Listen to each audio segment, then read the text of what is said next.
Hello, everyone. I think we are now finally live. We're just about to get underway on our first ever live stream, and what better than the new F1 2021 game? I'm just going to check here over on my other screen. If I do look over at any point here, it's not because I'm ignoring you guys. It's just I've got my streaming software here directly in front of me, here on my right-hand monitor. On my left-hand monitor, I now have you guys. So I'm just going to quickly check to make sure everything's going well with it, and then we'll get underway. I'm just going to mute myself for just one moment.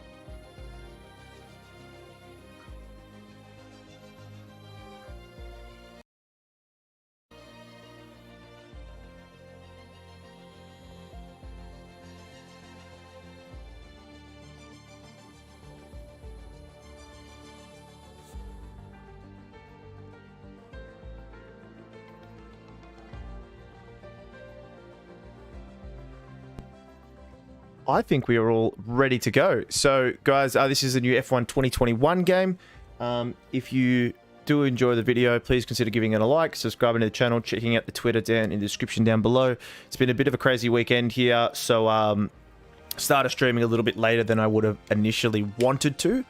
However, there was just a few little issues getting F1 2021 to work on my other monitor while setting up a few different stream elements that I wanted to get sorted out. But without further ado, let's get to it.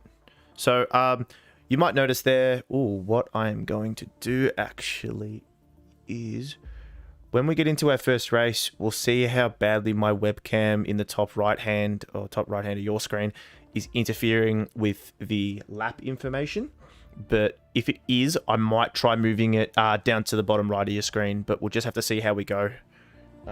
But yeah, so if you notice tier 9, it's just because I'm not streaming the Breaking Point career, but I thought what better way to test the steering out and a few different aspects of recording to go from there. If it does get stuttery, please just let me know. I'm sure there'll be 1,000,001 things I will need to fix before next week's stream, but this is going to become a weekly thing, probably Saturday or Sunday. I'm not too sure just yet, but hopefully next week, a few of the more admin-y kind of things like thumbnails, scheduling, and stuff like that will all be announced. What I'm actually going to do as well, whilst I've got you, is I am going to make a post just quickly on Twitter sharing the link to the video to our stream.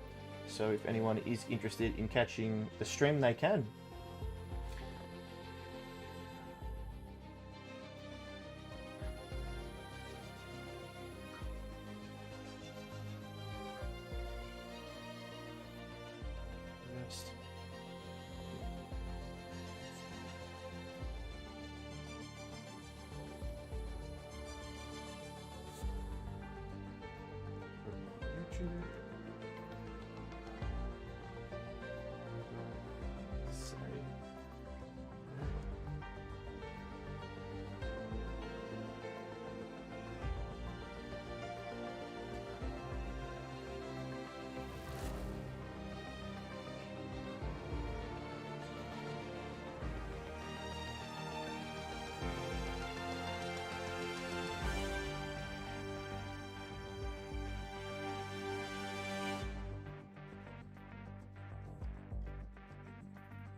Beautiful. So let's jump on in now. If I need to adjust a few of the settings, I will do so, but hopefully we don't have to.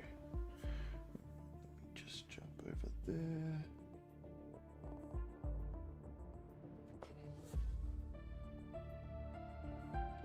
Happy days. All right, so my career.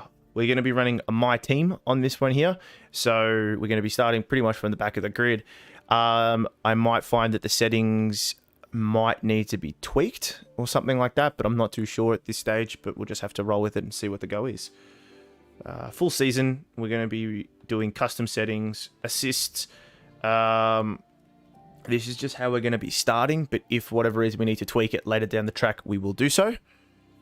So that's pretty much the settings we're running now. I'm sure I'll make plenty of mistakes. I am using the rewind feature only because, obviously, iRacing being the typical content we do on the channel, this is more just about having fun and being able to interact with followers, people that are new to the channel, anything like that. So rewinds, things like that will just give me the opportunity to still be able to converse with you guys without taking it too seriously and get too sweaty. So parc fermé rules are still on though, and we're still going to run with strict corner cutting and flag rules and stuff like that. Sim settings, going to be running 80% difficulty with the AI. We'll probably tweak that. Surface type realistic, flashbacks on, sim damage. Low fuel mode is hard. Race starts are manual, and then collisions are on. Weekend structure, we're going to run full practice format, full quali, and then full race length. So, and then career settings, Meet the Press will be on, facility management and R&D. And I've watched a few other videos of a few YouTubers who have gotten the game early, and I'm really excited for those few extra little features. Confirm these settings. We're going to be using the icons team only because I bought the ultimate pass and I don't really care about it being 100% anatomically correct. I mean, there's an 11th team on the grid, so this is completely fabricated, but again, it's just about having fun. All right, start career. Beautiful. Welcome to my team. Here you'll experience the world of Formula One not only as a driver, but as the owner of a brand new F1 team. First things first, let's create your driver. If for whatever reason the audio levels as well, guys, are not correct and you just notice that they dip for just a split second, it's just because I'm clicking over into my OBS software just to mess with it a little bit, but I can see the audio levels seem pretty good so far. So, driver. Let's create the avatar. Wish it would let me populate the other one across. We will be representing Australia, because that's where we're from. Name. Ooh, let me jump onto my keyboard.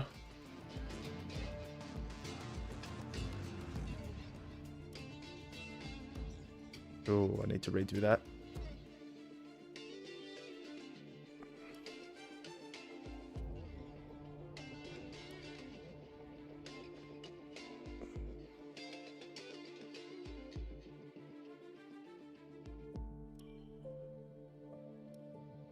Audio name. Let's see if they've got Oliver. Hopefully they do. They should. It's pretty common.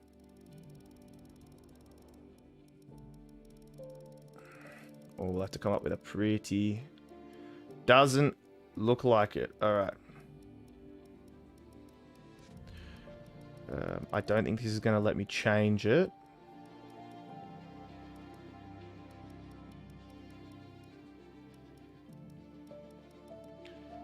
Let's go Grim Reaper. Actually, no. That sounds disgusting. We're not doing that.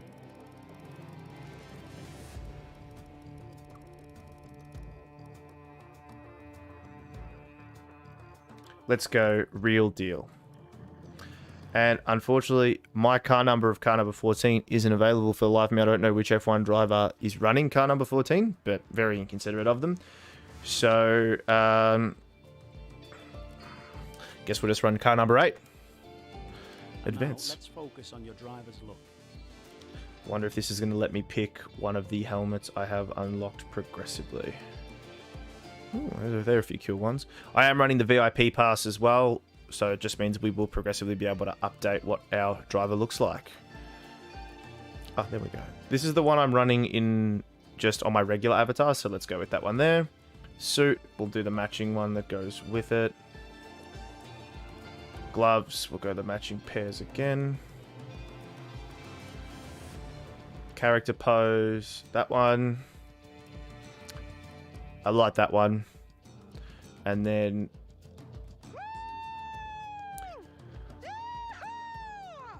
let's go with that one. Not that we'll be winning races off the bat. Great. Now let's set up some of the key details of your new team. Gotta love that pose. Gotta love that pose. We'll start with an easy one. What name would you like to give the team?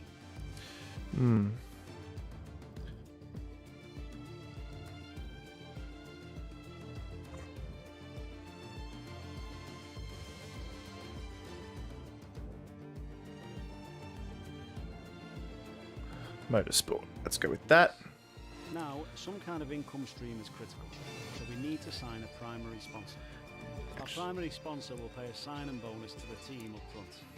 This is vital to cover the early investments we need to make. They'll also provide a valuable weekly income for us. Each sponsor has a goal they want the team to achieve. If we hit that goal, the sponsor will pay us an additional goal bonus. I'm going to try this one.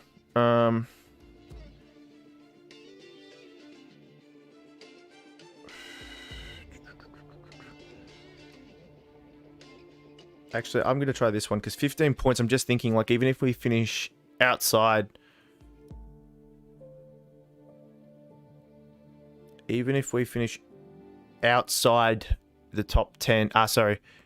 15 Constructors Championship points is hard, especially for a new team. So, exactly right. And as a brand new team, we can't be expecting to beat pretty well 10 other teams all that frequently. So 2 points finishes isn't bad. Just at least like with rain or something like that, we might have an opportunity to improve. Fantastic. Now we've got a budget to work with. Our car won't be going anywhere fast without a power unit. And then engine provider. Sign a power unit supplier now. Now, we need both performance and durability from our power units, but we also need to balance the books. We're going to have a lot of other areas to invest our cash into. look, I am a Ferrari supporter by heart, given my Italian background. However, they are disgraced to me, so I don't really... And I also don't want to drop $3 million out of a $4.6 million budget to Ferrari. So I'm thinking maybe we go with a Renault power plant and then potentially change it in the following seasons once we get a little bit more money rolling in. So we almost have all the key partners for our team now, but we still need a teammate for you. And now we just need one more driver to pair with us. These are the drivers available to be your first teammate. They have all their own strengths and weaknesses, so consider everything when deciding who to hire. Drivers earn acclaim based on their performances. When a driver earns enough acclaim, they will level up. The higher a driver's level, the more acclaim they will earn for their current team.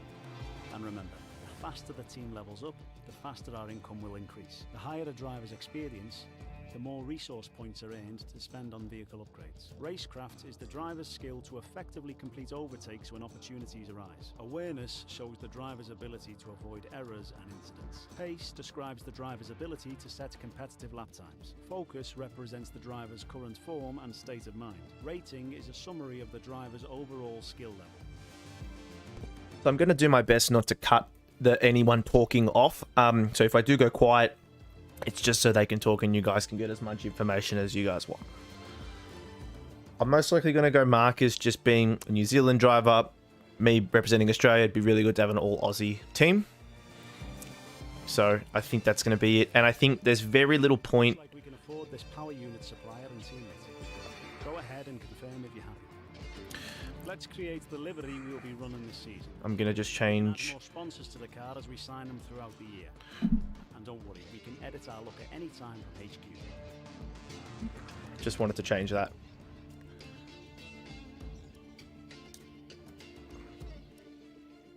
Select livery. Now, we have unlocked a few, but there's a few pretty cool ones. What I'm going to try to do is the livery that we unlock will be the livery that we run for the season, and then like as per a new car design would, we will run with that design. So let's go with that one. Oh, so this one doesn't let you run a color scheme.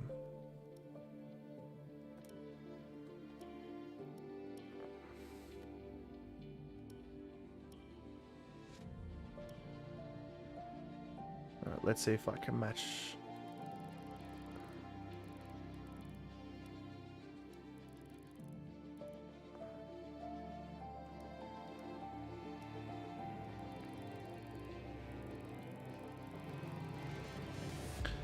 Could never work out what that was like.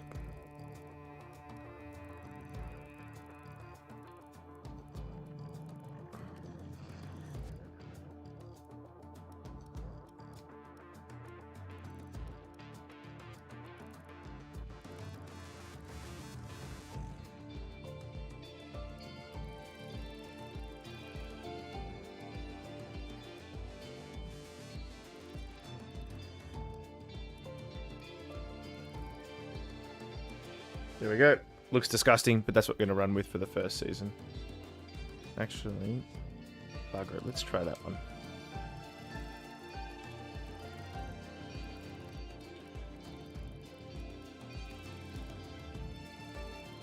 I like that black look actually, and then let's go this in that purple.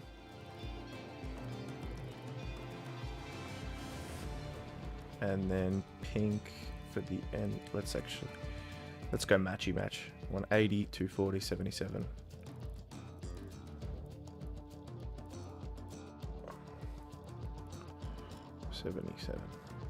Cool. That's what we're running with. Basic, humble beginnings. We don't have any of those personal stickers. I'm going to put that one there. And last but not least, we need to consider our brand, our badge, and team colours. I completely suck with all this kind of stuff, so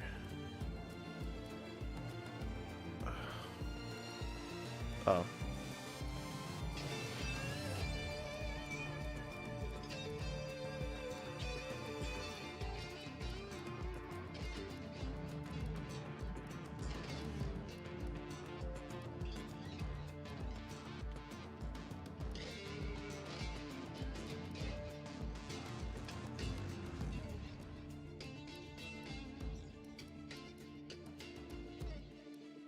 Don't mind that.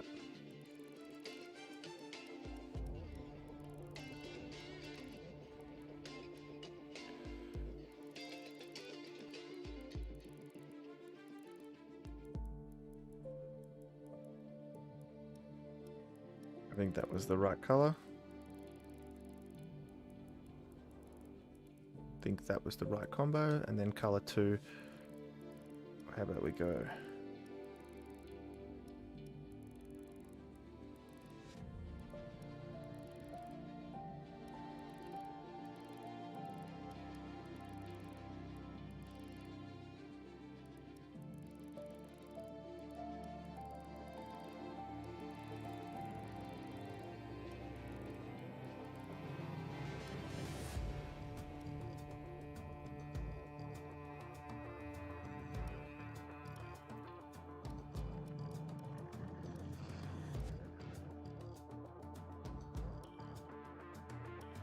All right.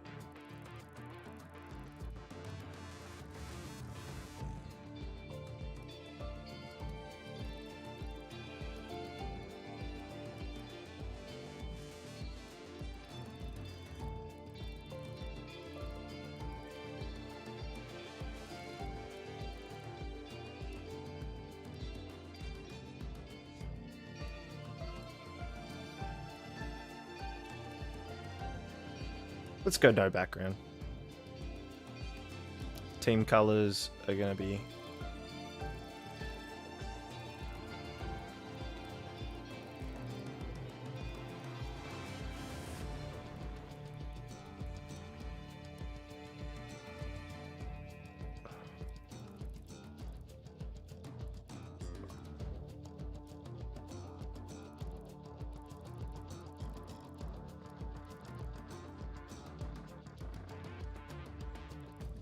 $144. I'll just make it matching to the last one. $144.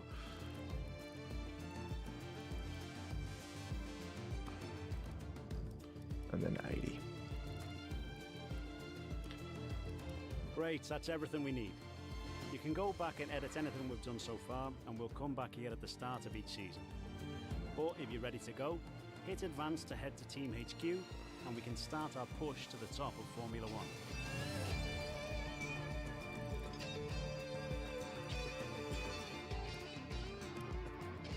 I'm actually gonna quickly change 146, 146.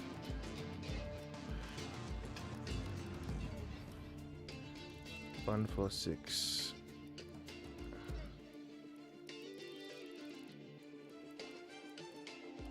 Nine.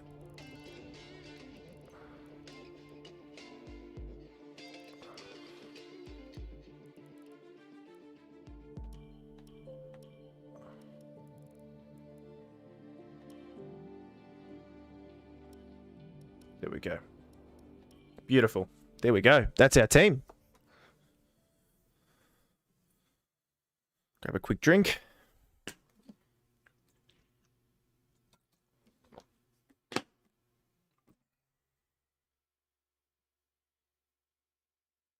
Oh, didn't realize I could skip that.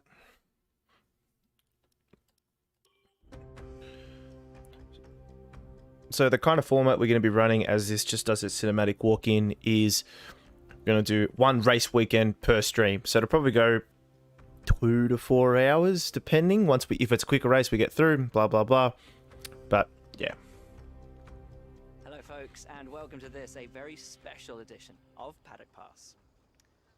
As you can see, there's no pit lane behind me, and as you can hear, no roar of engines. And that's because they've set me free from the F1 paddock to escape here to the countryside and to the headquarters of Formula One's newest team.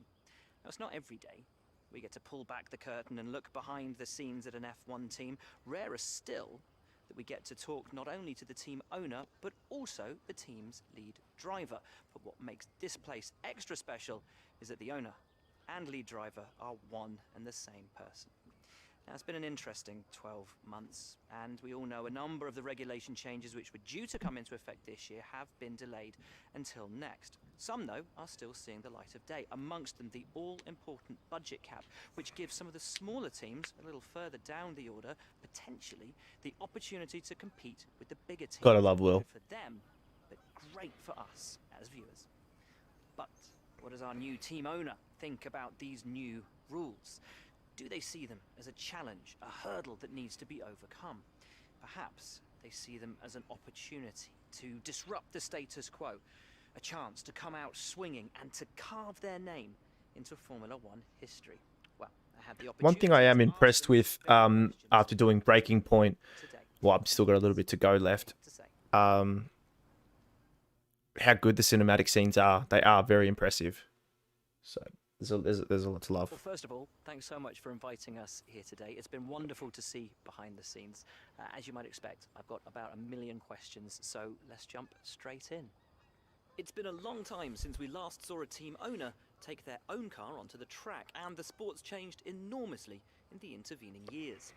How are you going to handle the responsibilities of both managing and driving for a Formula One team?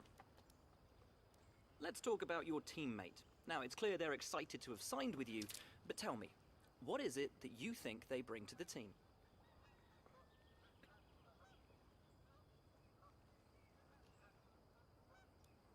Their skill sets really do suit our scene. So After you've knowing the obviously guy been for about putting a 30 lot of seconds. work into the car. I know it's early days, but how do you expect it to feel out there?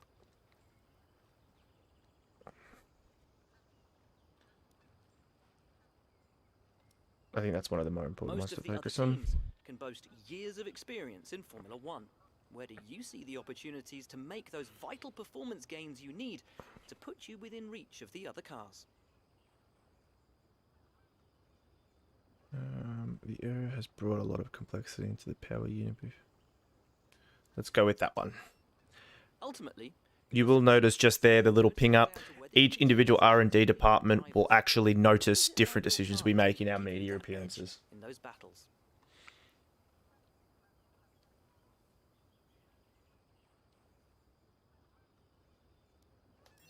There we go. Durability department will notice that. So many specialist departments working together here at your headquarters, and with such an important deadline coming up, who's getting that coveted? Well, thank you so much for your time. It's been wonderful to get an insight from you and, of course, to see around the headquarters. Thank you for today. Really appreciate it. And thank you all at home for watching as well. We'll see you very soon. Beautiful. And I think we're going to pop over to Team HQ round. So 20-round season. I still think we follow the regular calendar season. Balancing act. Cool.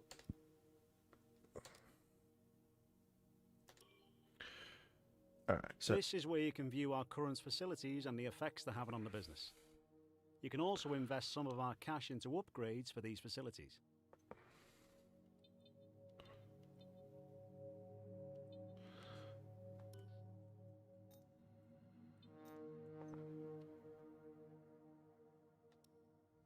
each raceway.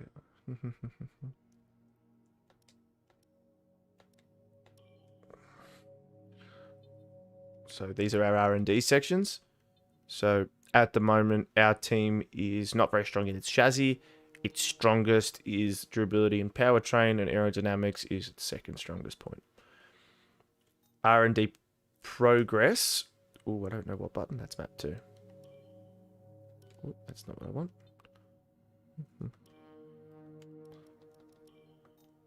There we go, that one. So nothing currently in performance. We're currently beating Haas and Williams, and just behind Alfa Romeo in the standings in terms of car development. So actually, no, we're just following a different.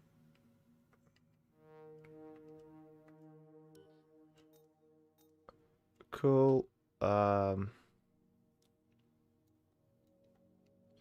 Gearbox, so we can change our power units gearboxes once they've done X amount of races, and once we've fitted more than 3 of those components, if we do so before the end of the season, we will be receiving race penalties. Corporate, at the moment we only have one sponsor. However, we could potentially opt in for a second sponsor once we reach a different level of acclaim, which is in the top right hand. It's the globe with the one next to it. Standings, obviously we're not going to have any standings just yet because we haven't done any. So let's see. I need to work out what's going on. Let me see what. Just gonna smash a lot of buttons and see what happens.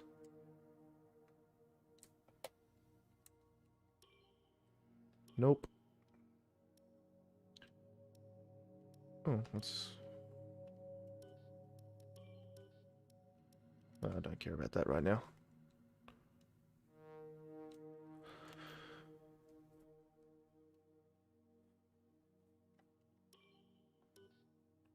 Right.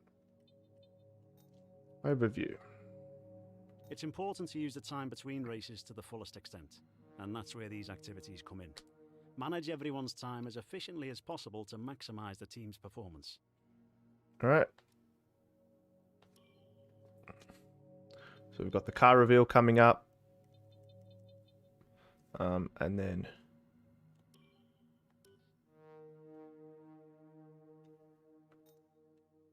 career mailbox. Oh, that's not what I wanted to do. Okay.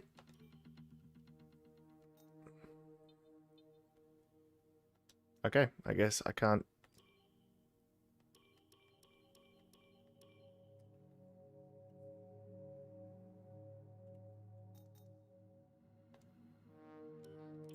Hey boss, I think we could better manage our time by organising some team activities. Head to the activities screen to see what we have available. Here we go. Now let me map a button. Oh, that's the wrong one.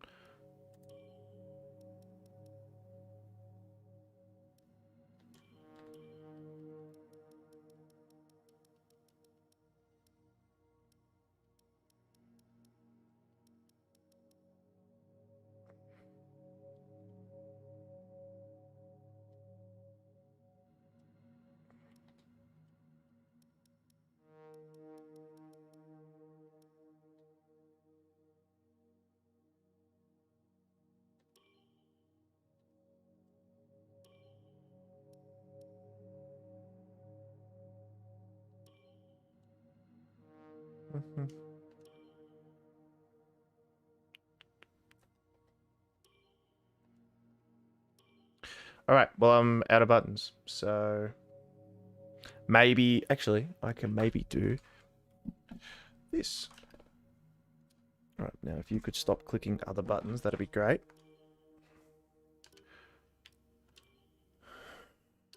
All right, cool. We'll just use our controller to navigate menus. Yeah, cool. And then if I go, sick. Awesome.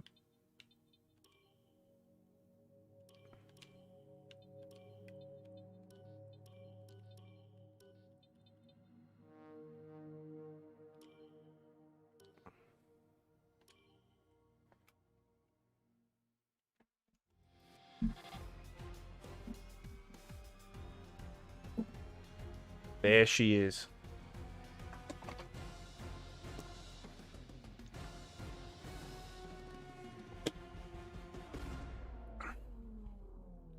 Doesn't she look fast?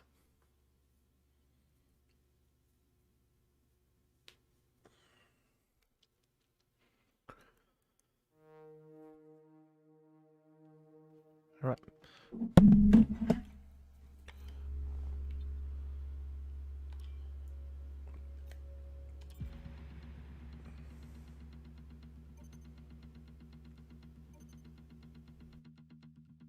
Awesome.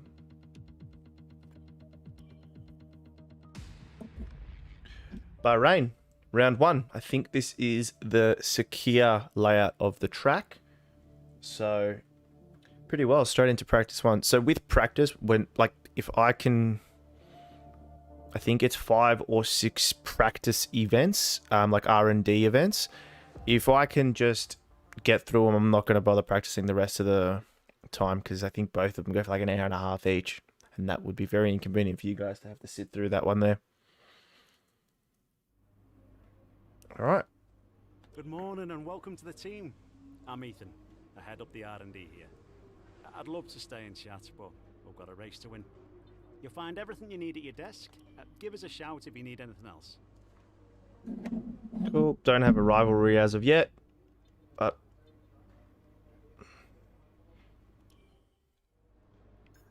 yeah.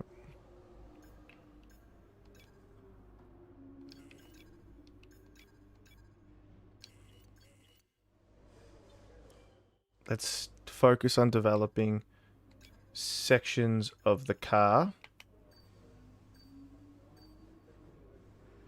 that are our weak points. There we go. So as you can see, that now window shows that. Most of those had pretty high chance of failure.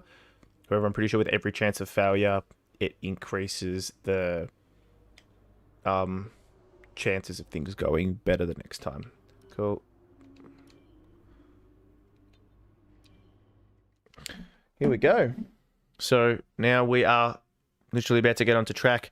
Guys, please understand, I've never done this before. This is the first Formula 1 game I've played in a very, very long time. Like years before this whole My Career thing was even an option. Like I think the last one I played was maybe F1 2017, I want to say.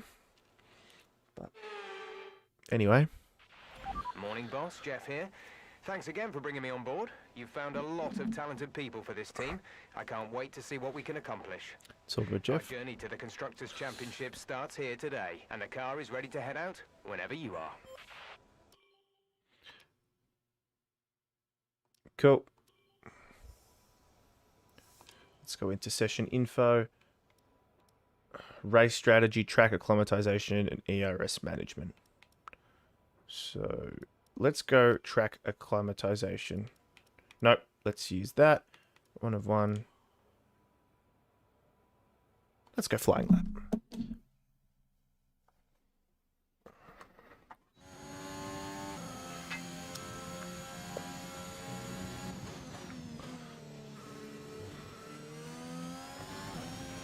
Okay, your goal is to get through as many corner gates as quickly and precisely as possible. Remember to activate your DRS in the DRS zone as well.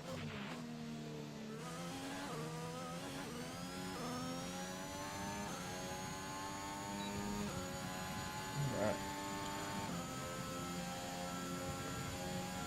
Game's actually handling it pretty well, being able to stream at the same time. DRS zone is coming up. Get ready to open it. Distance is on your MFD.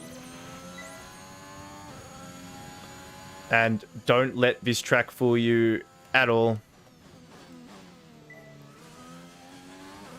This was because it's the first track on the calendar, it is the... Oh, too slow.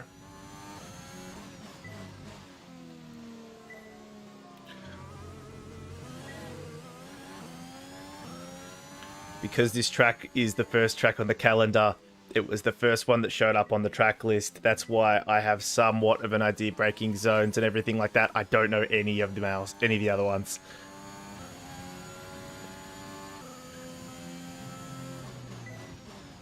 Ah, missed it. so this one here is definitely not going to be purple.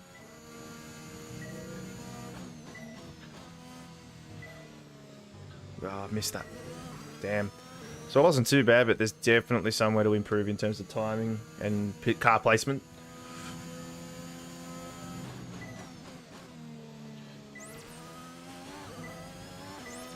And then one more DRS zone.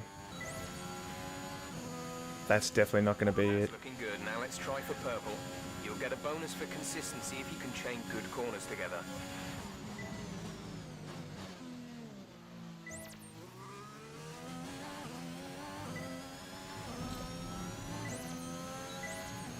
Gonna have to move that mic, it's bumping into my arm on full lock.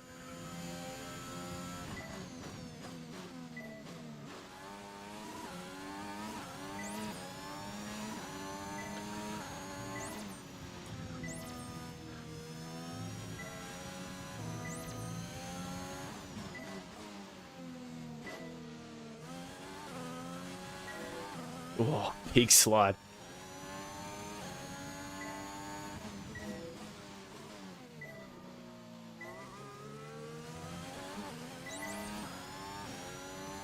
Alright, considerably better this go round.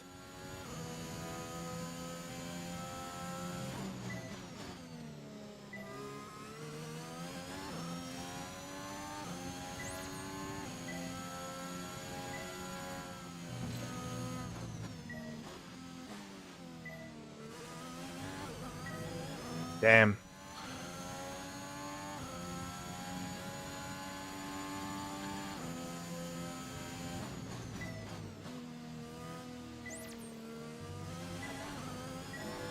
Damn, missed that one too. Let's see if we can get it this go round. Final lap. This is the final lap of the program. Cool, I don't really want to have to run this again, so let's make it count.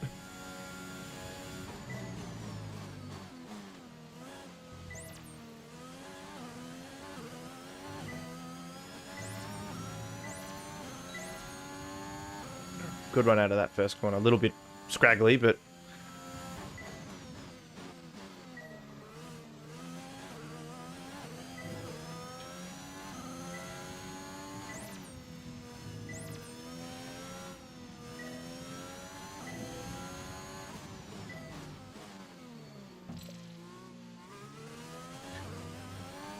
Damn, we might have to run this one again.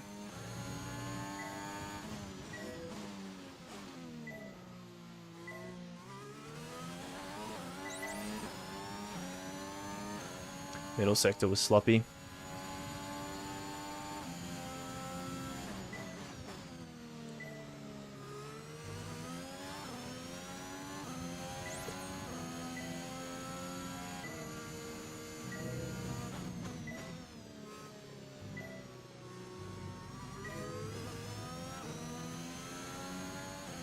All right.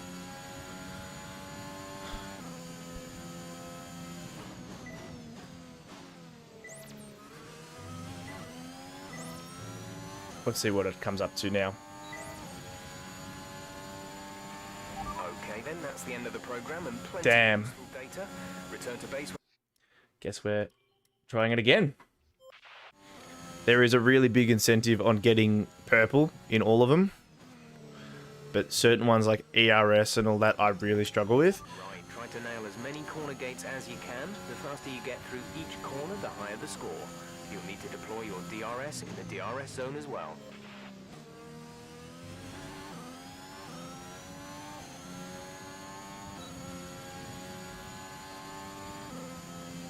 Let's go. 470 is what we need. If we're not a sloppy through that second sector, we'll be fine. Approaching the DRS zone, watch your MFD for the activation point. Alright, perfect sector 1.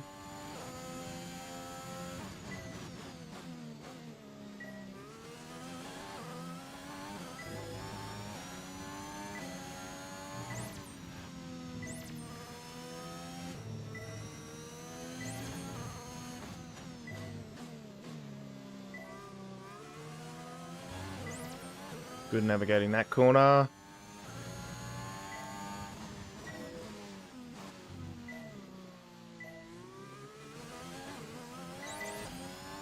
much better this lap. Now we just don't throw it away in that last sector and we'll be right.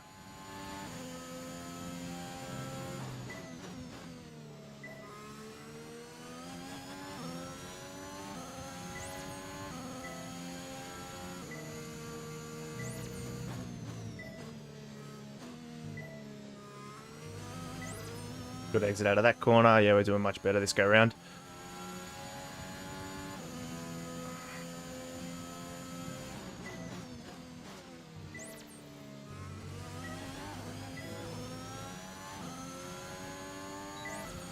Oh, I think we're going to be just short again. Oh, no, 495. That's a great result. You obviously have a really good understanding of this circuit.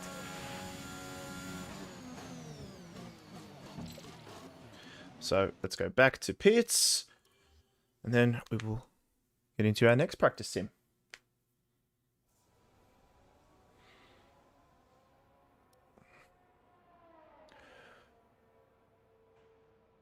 I don't even know what the average speed trap was. So you see, it gives you 200, gives you double the amount for going from green. So let's go race strategy. So it's pretty much just punching in 5 consistent laps. I think you get 10, 20, and 30 points depending on how far green on the delta you go for the team's expectations of how quickly you can lap. Give us some consistent laps, please. We're looking for good data that we can work into the race strategy.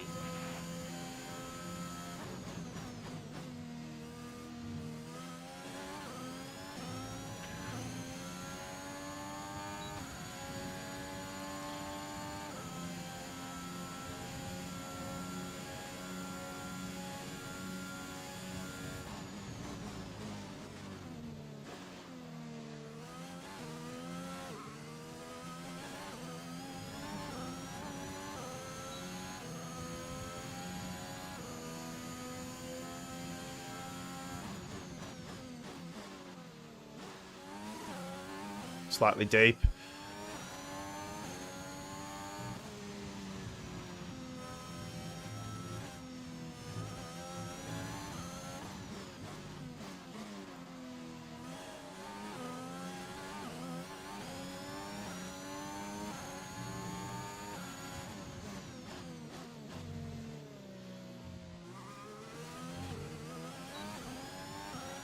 Good exit on that.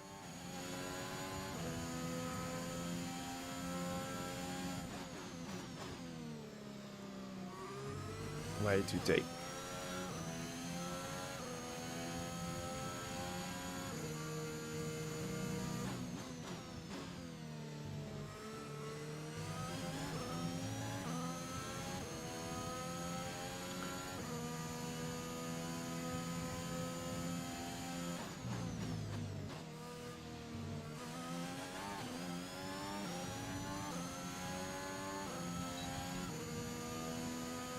First lap in the books. You've nailed what we asked for. Keep it up.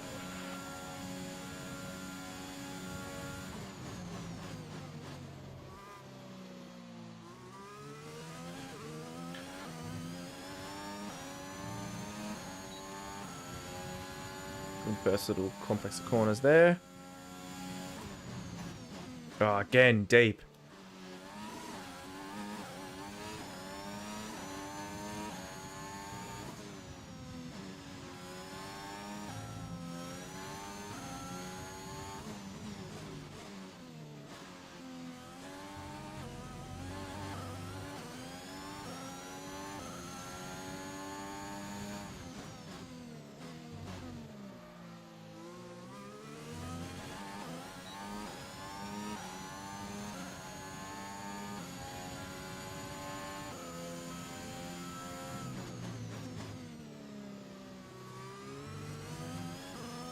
Get off those curbs.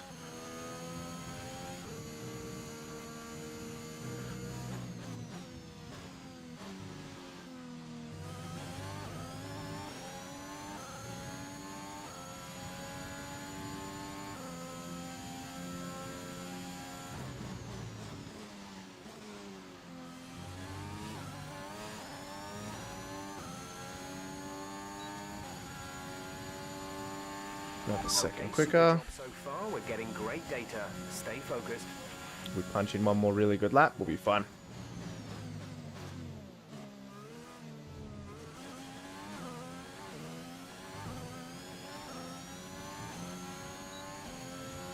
Too early on the break and jump that curb real bad. Maybe one day I won't go deep into that corner.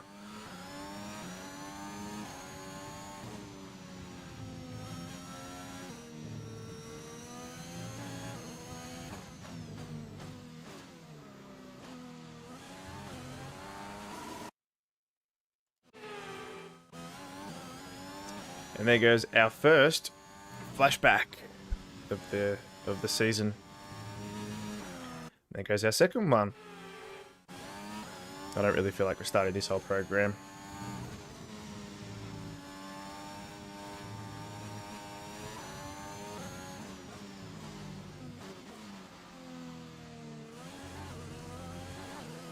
We have to do another lap.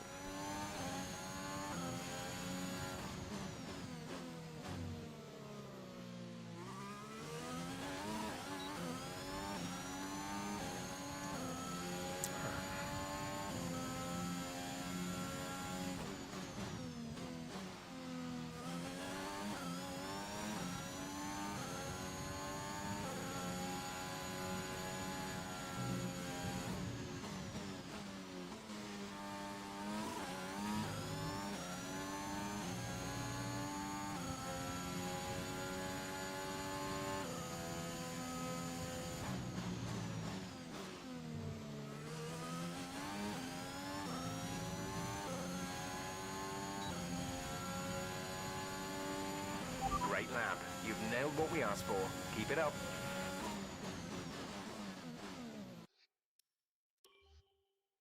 Alright, and then we've just got one more.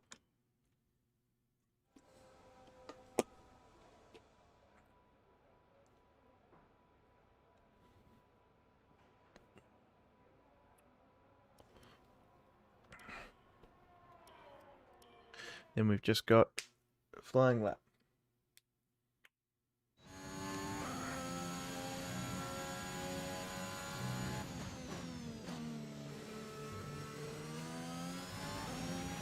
In this program, we're looking at ERS management. This is all about managing your battery efficiently throughout the lap to hit your target time. The overtake button will drain the battery quickly, but it will also give you maximum power.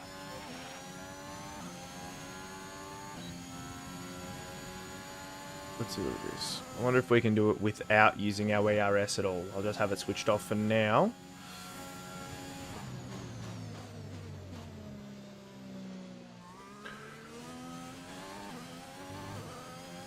I'm not going to use the overtake button, just see if I can get the lap time that I need whilst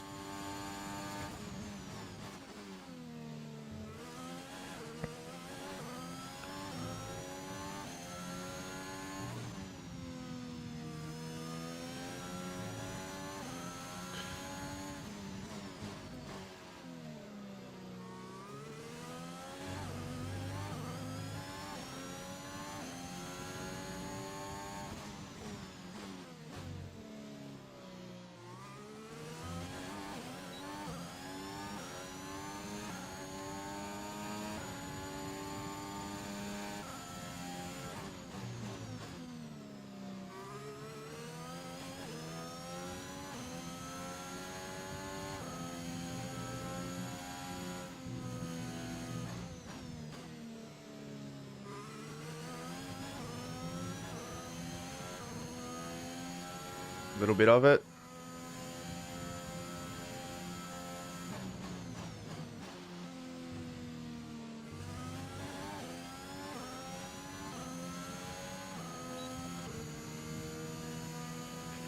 Program complete and a job well done. We got some excellent data with that run. So come on back to the garage and I can talk you through the numbers. Okay. Alright, Dunzo. So that's that one. We've gotten all the resource points we can for this one here. Let's jump into practice 2 and see if there is anything different.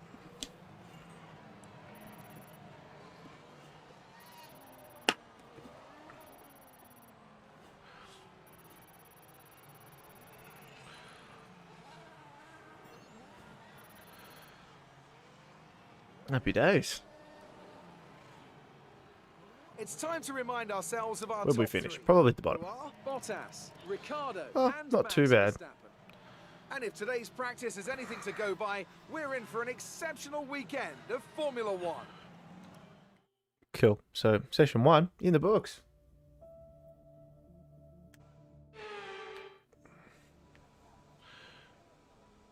Alright, so...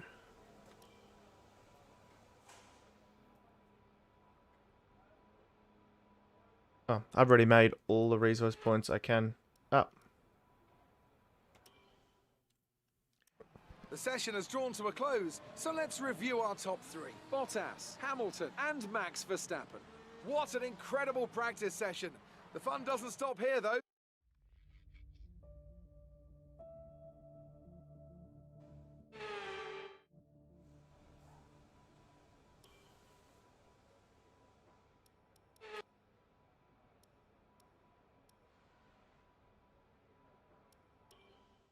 And with all the cars now over the line, let's see our top three again. Hamilton, Bottas.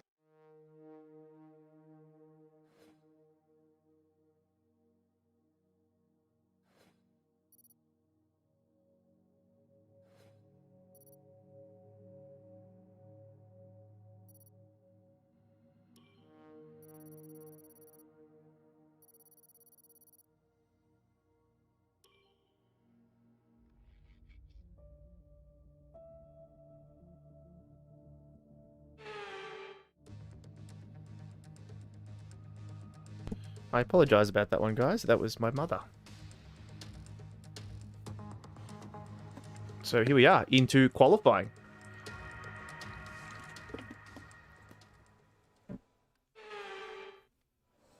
Alright, so let's have a look around, see what we can do. Cast. Jump onto my controller. Let's see if I can find one.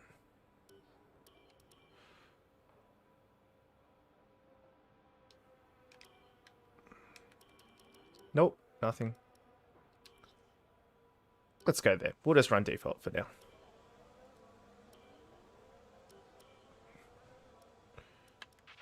Right, I'll get these changes made. Now, let's see what kind of lap we can set.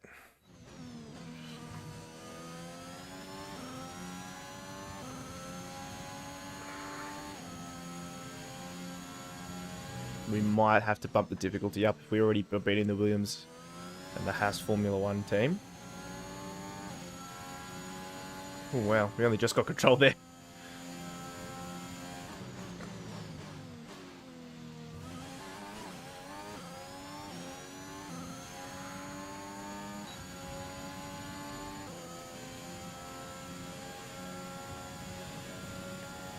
Alright.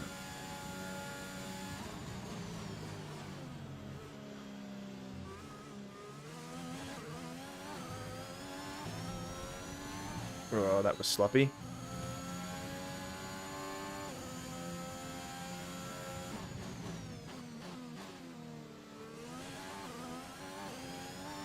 Lance Stroll in the 129s.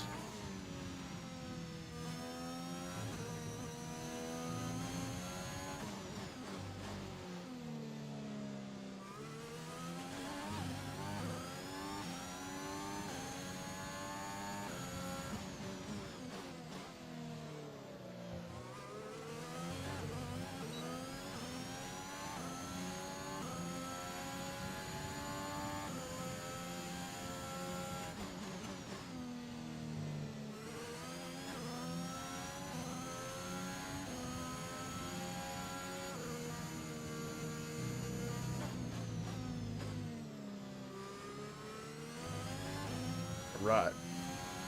Pretty scruffy first lap, but what we'll do is, after we've set it, we'll return to the pits and go for one more flying lap and see what happens. Not too bad. Fifth, we definitely need to bump up the difficulty.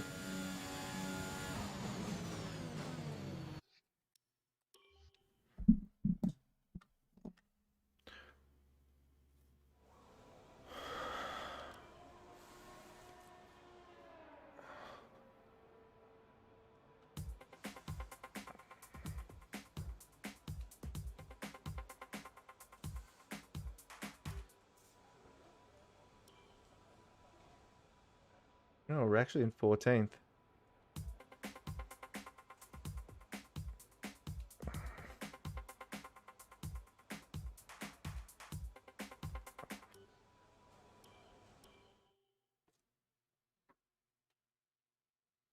Is it gonna give me flying lap? We've got one more lap to set. We'll be fine, hopefully. I'll see if we might be able to enter Q2, but highly doubt it.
Very slow through those complexer corners. We might not be able to improve on our time.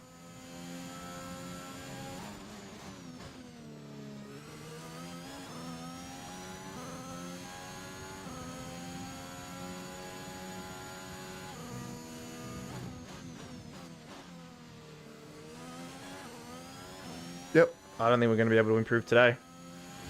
We might get bumped in the first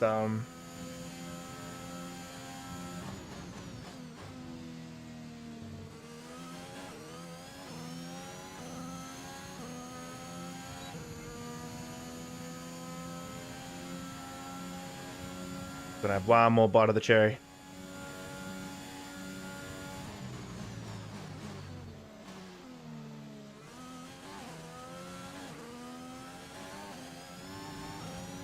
Nope, definitely not the case. We're out of this one.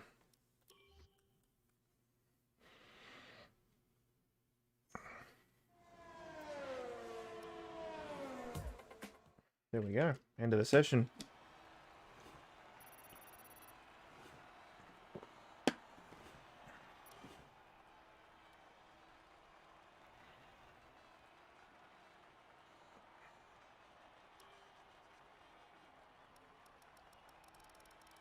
Oh, we just made the cut. So Marcus Armstrong didn't. Let's maybe see if we can pump the difficulty up, maybe to like 85%. See how this one goes.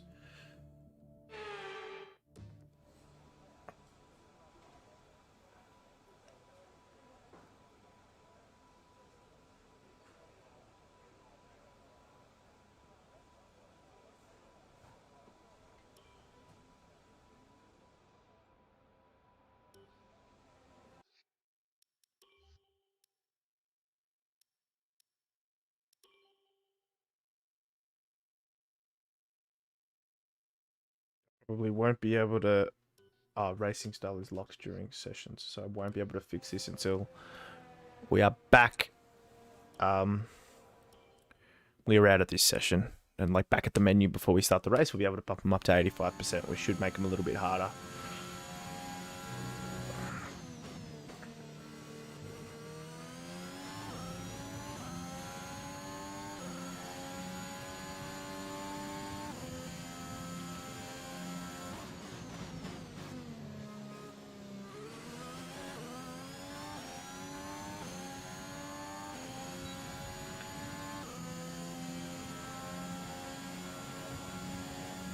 This might lock us into starting on the softs in race, which probably isn't the kind of tyre we want to be on.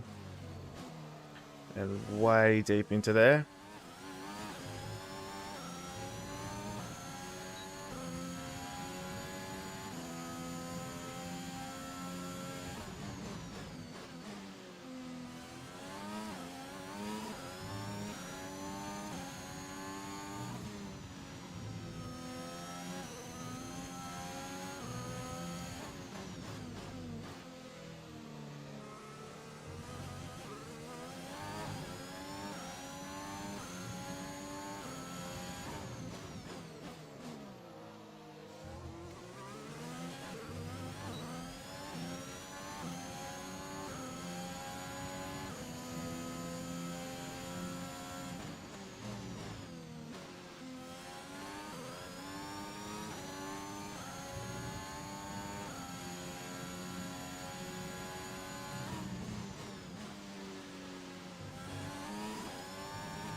Again, not a perfect lap, but it's only going to get better.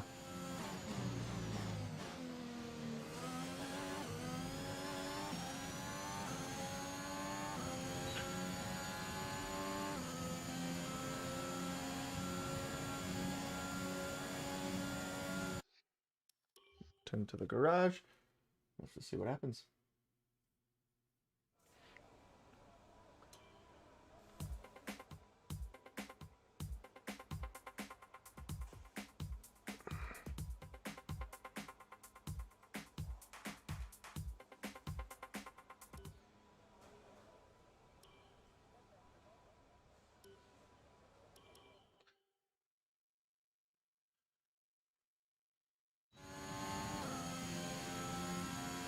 See if we can set a slightly faster time.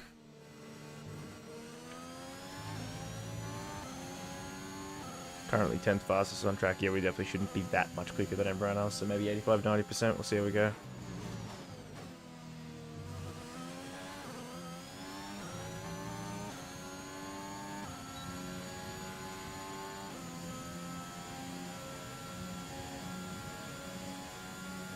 To be fair, Bottas is setting good lap times on a tyre one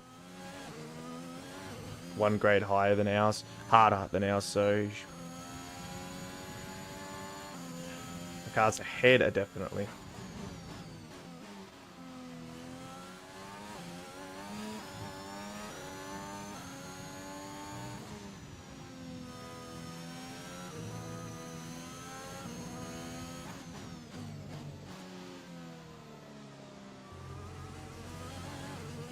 Yeah, no, this is definitely not the lap. Hopefully we can get back to the line in time to do one more.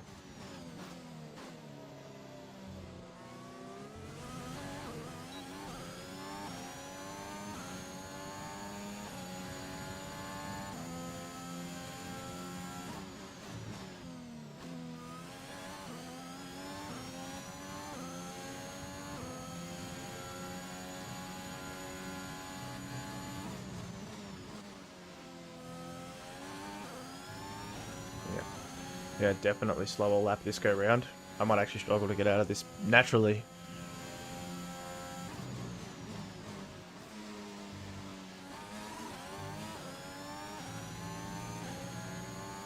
Yeah.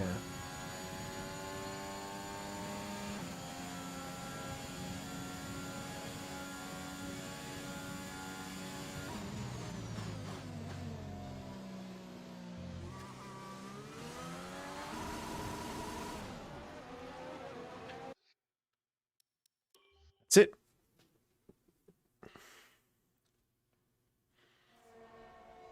Oh, and I got damage.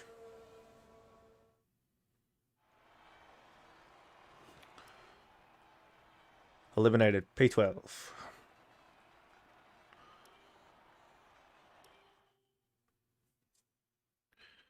Now, That was an exciting race from our perspective. Let's have yours. It's been a great qualifying session for you. Are you going to carry that momentum into the race? It looks like you've really been focusing on research and development this season.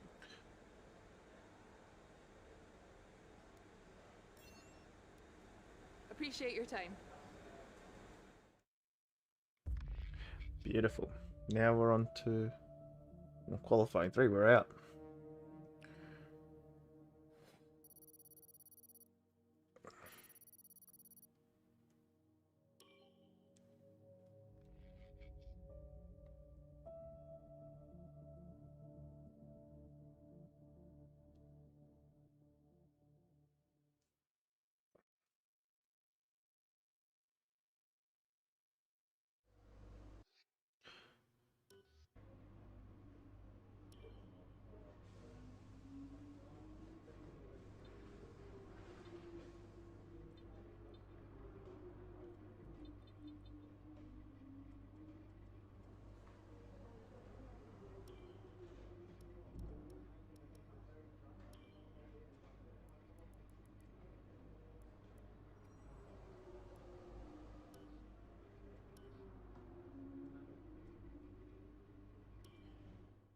"57 laps.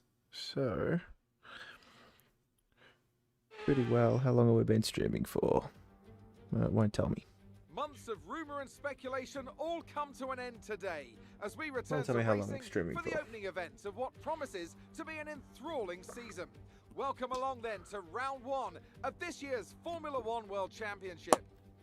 We'll be racing around 3.36 miles of the magnificent Bahrain International Circuit today. Keep an eye out for drivers locking the front left down into the tricky braking zone of turn 10. A new season then, a clean slate where anything could happen. Anthony Davidson is with me today as we get another year of Formula One underway. We're into those tense few minutes before the first race then. Everyone's a little bit nervous about reliability. They haven't been running in the hot, turbulent wake of other cars in practice. And they've not been pushing at 100% for long durations. Let's hope no one has to deal with any nasty surprises. Before we begin, let's take a quick look at the grid lineup for today's race. Lewis Hamilton lines up on pole position, and it's Valtteri Bottas that completes the front row. Looking at the rest of today's grid, we have Verstappen, Perez, Daniel Ricciardo, and Norris. Well, that wouldn't happen in real life. Sainz, Vettel, and Pierre Gasly. Stroll, the real deal. Yuki The real Tsunoda, deal. and Fernando Alonso. Ocon, Mick Schumacher, Antonio Giovinazzi, and Kimi Raikkonen. Armstrong, Mazepin, Latifi, and George Russell ends our grid lineup. And with preparations almost complete, let's head down to the track.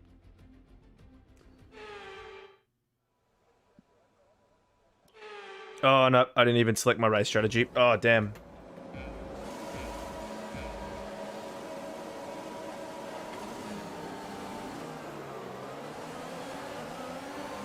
Oh, Tsunoda got a ripper start. Oh, we're going to get gobbled up here now. Oh.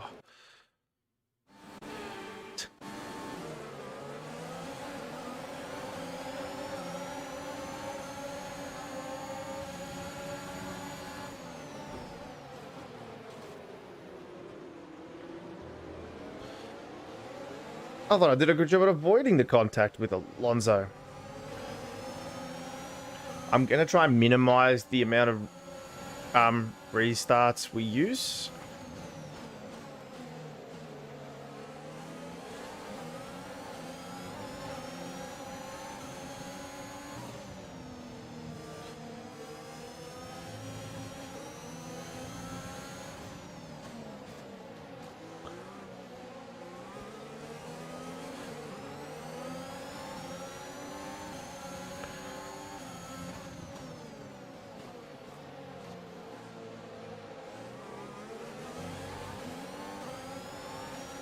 Alright. We've dropped one position because Tsunoda got a blinder of a start.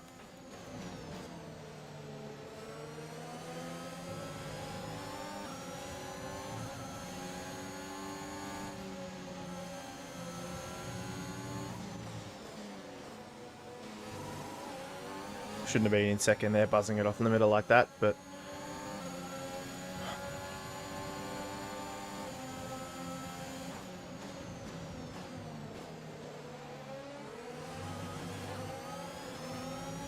Hamilton's just the fastest lap of a 134 on the first go round.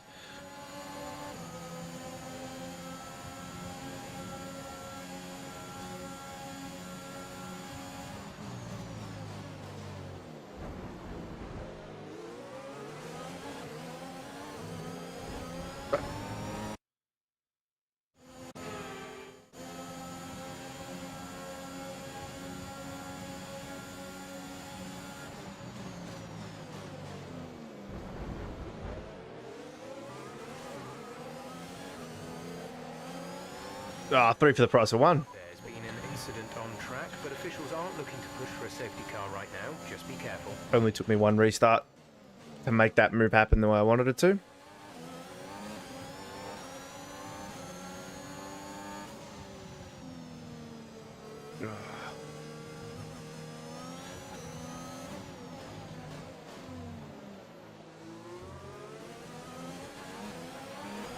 Okay, we lost the position. Try to keep focus.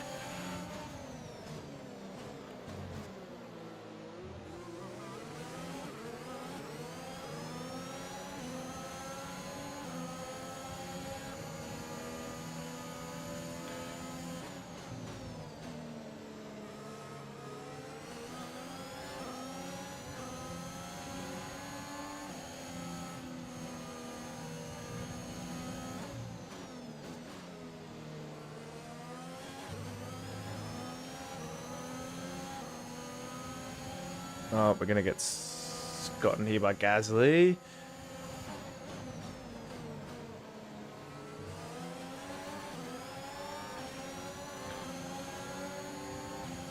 Right, and then we've got a 1.3 or 1.4 behind to DRS Alonso. will be enabled this lap. You can use it when within 1 second of the car ahead and in the DRS zone.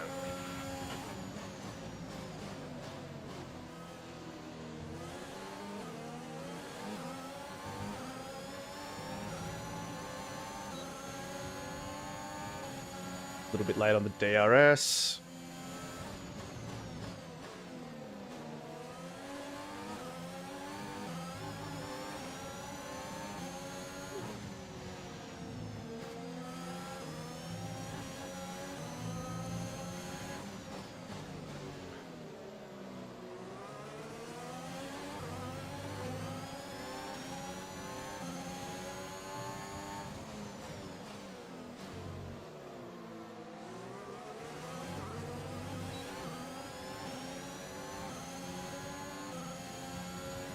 Right.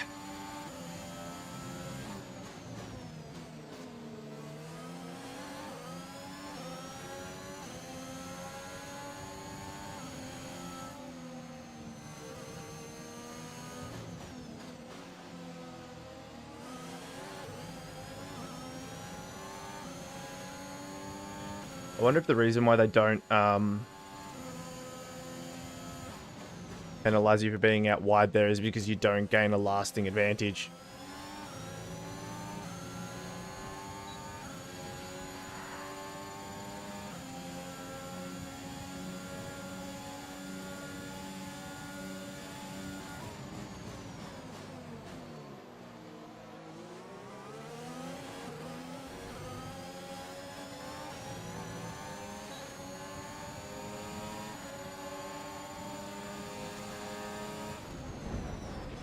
What happened? Let me know Wow. you're okay.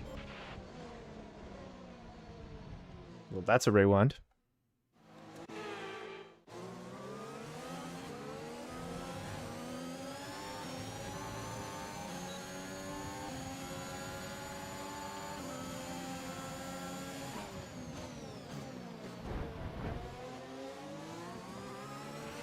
There's been an incident on track resulting in loose debris. Fortunately, the marshals have managed to clear it up in time and there are no plans for a safety car right now.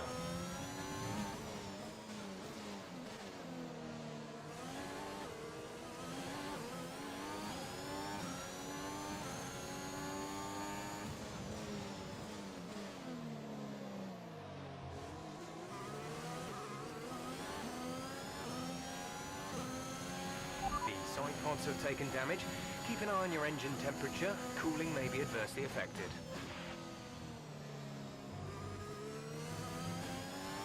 I hope not.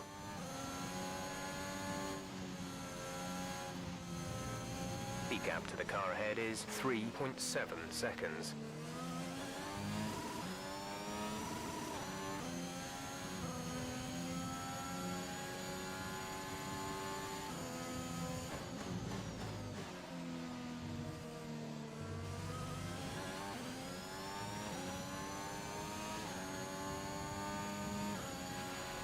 Okay, take it easy on the car. We can't sustain this level of damage.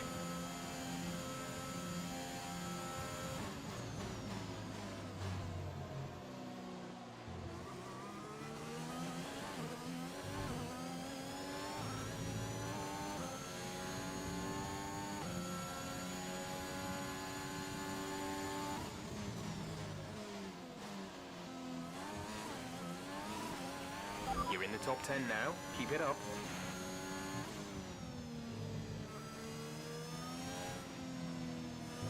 Wow.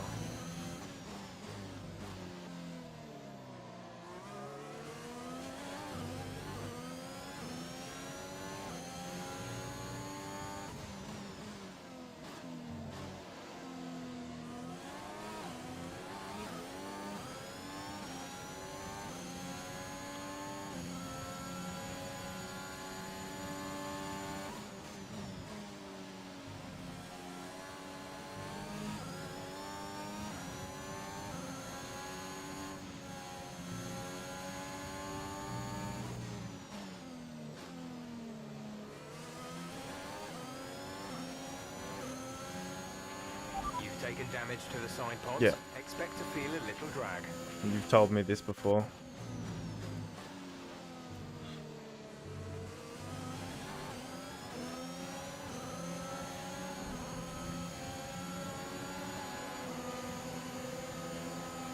Science. Straight past me with the DRS. Joel might even have a go.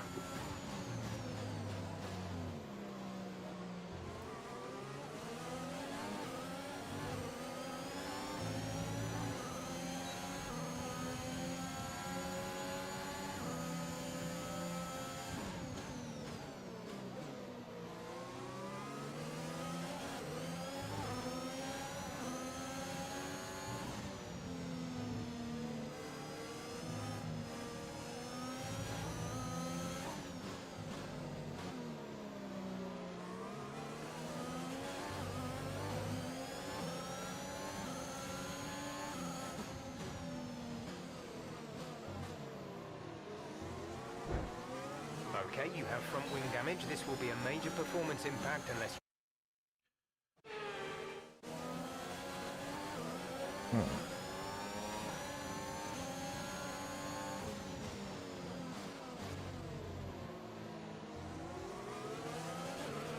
Okay, keep on him. He might make a mistake. I doubt it.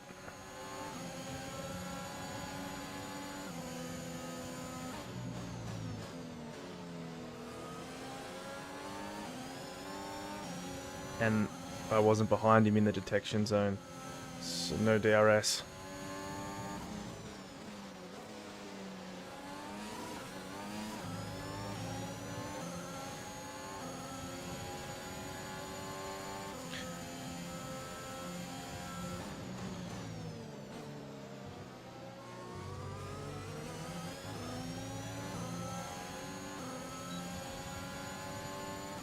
Well, we were a second behind though in that detection zone.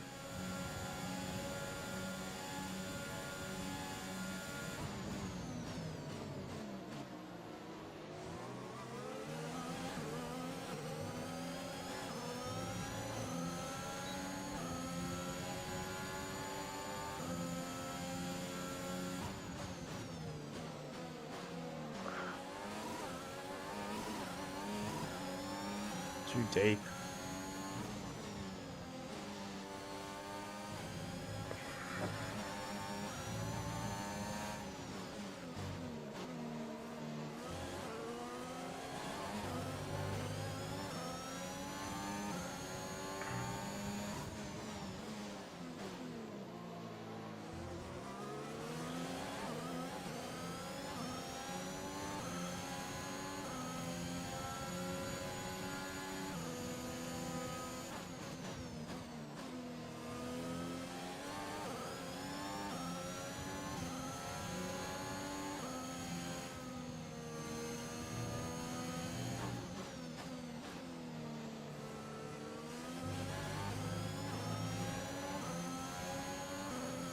Starting to lose front end. I don't know when our pit window opens up.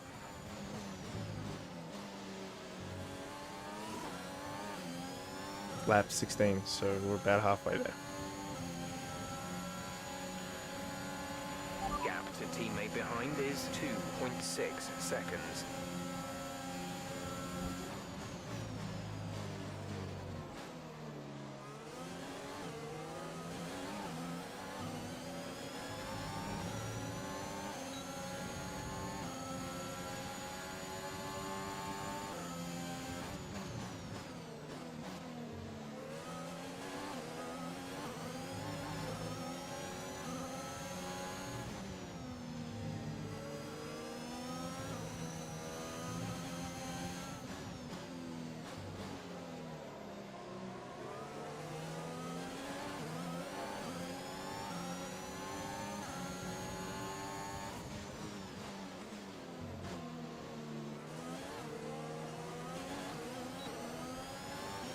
Alright.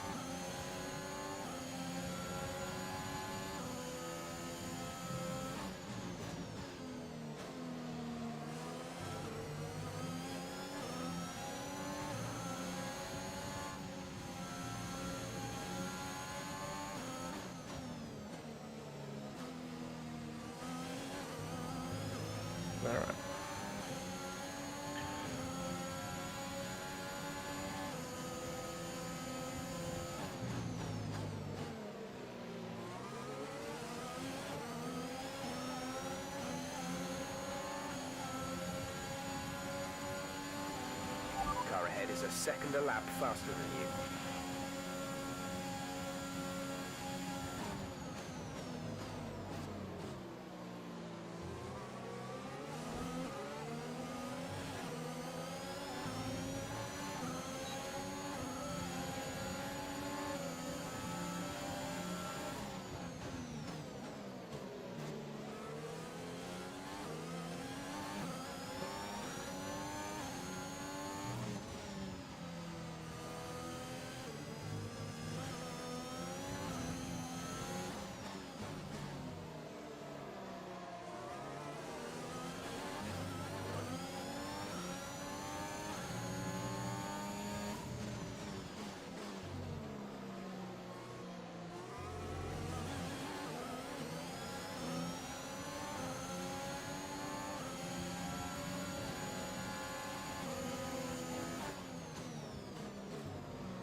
Just have to hope that Raccoon stays behind now.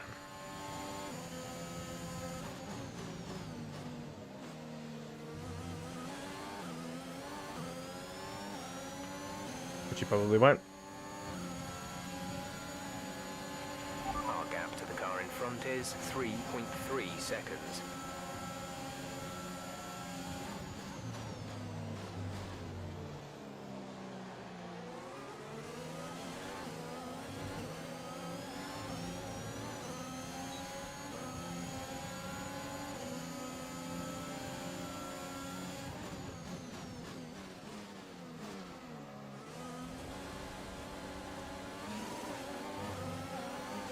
Ah, big mistake.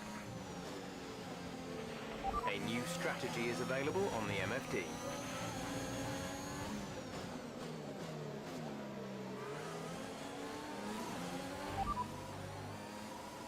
Understood, copy that.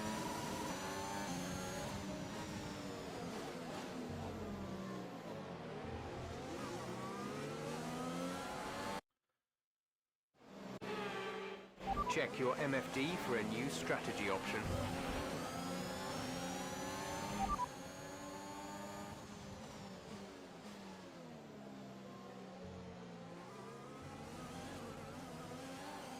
Okay, copy that. Okay, well that didn't go.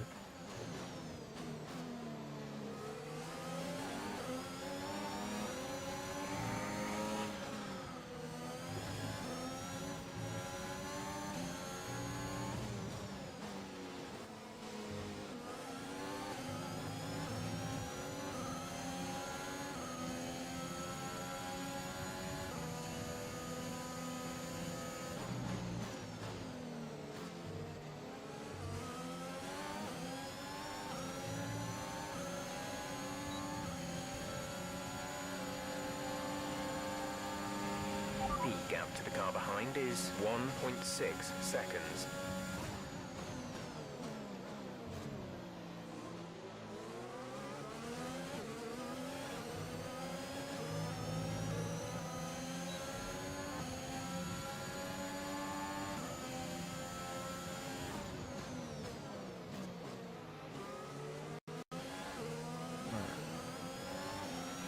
Nice move. Good job.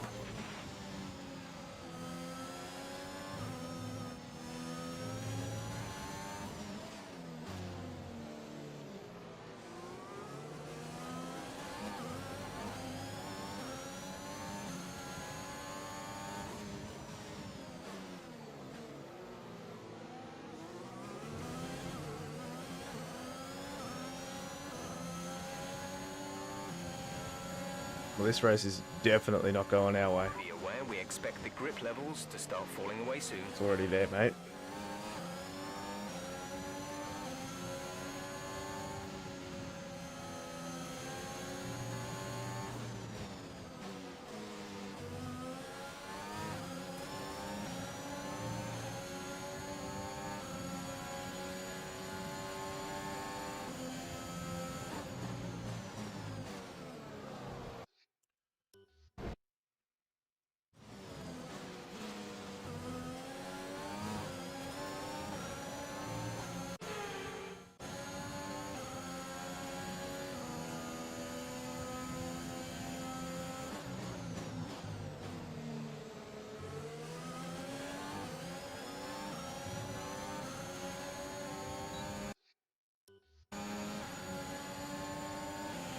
we're trailing our teammate by 5.0 seconds.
That was very understeery, or it's just lost all the grip. I've gone too hard, too quick on the tyres.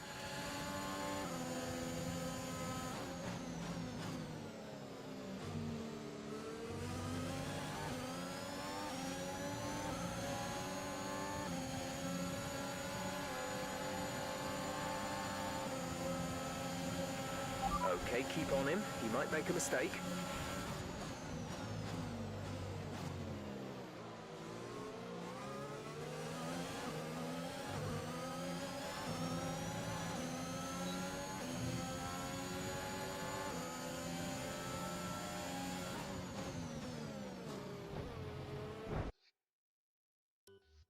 That overtake was never on.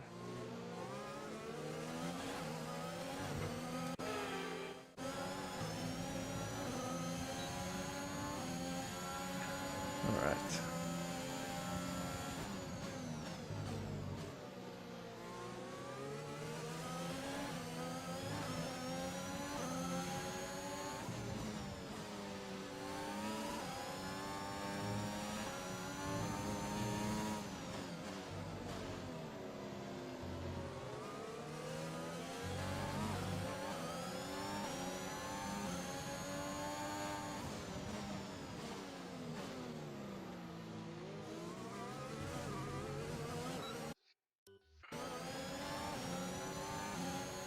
Gotta stop fat fingering that pause button. Might have to move it.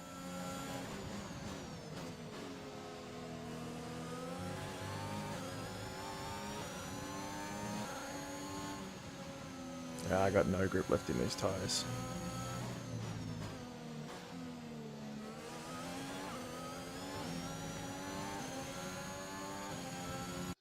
Oh, again.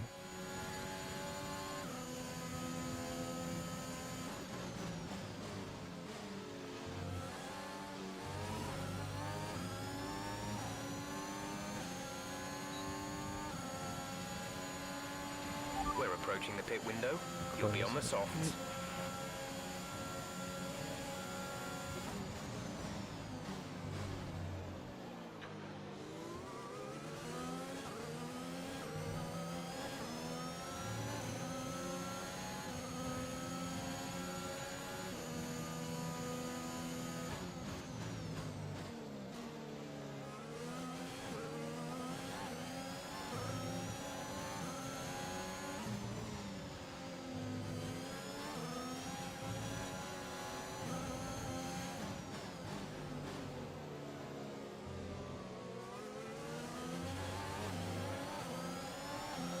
We are maintaining the gap to Russell.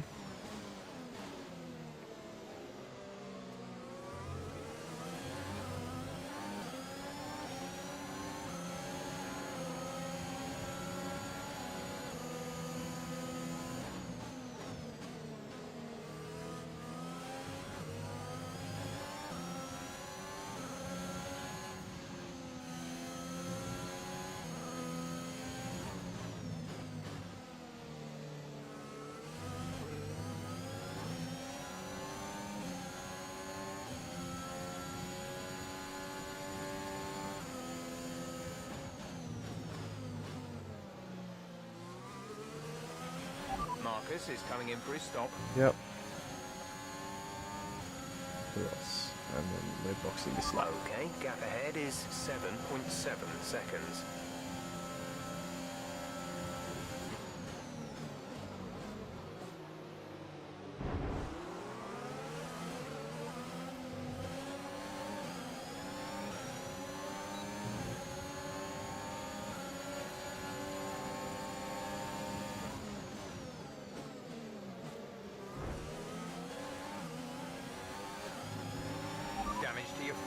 Damage to your front wing suggests we box to change it.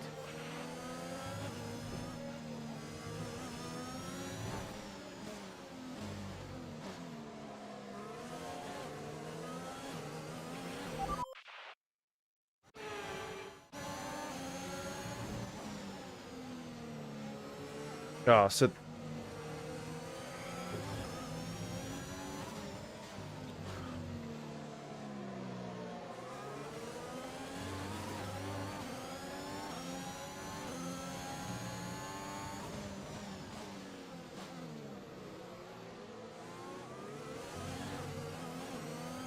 I think somewhere closer to 84, 85 might be the sweet spot.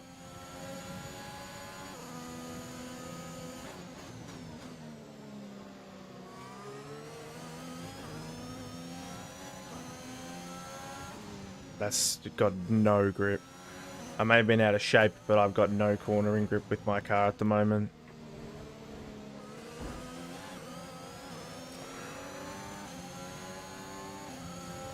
I'll box next lap.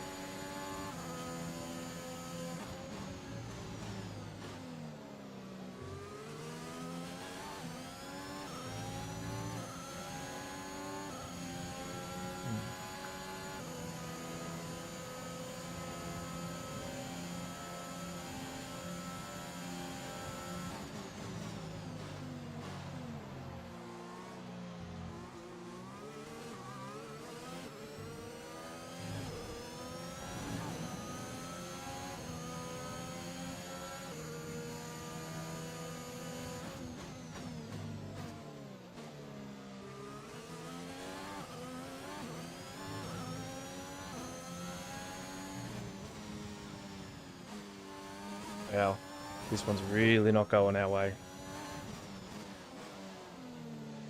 Like, at all.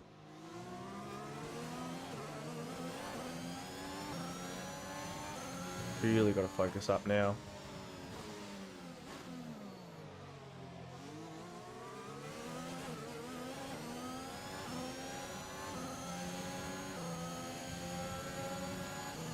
I think that might be the littlest hint of blistering on that left-hand front tire. Yeah.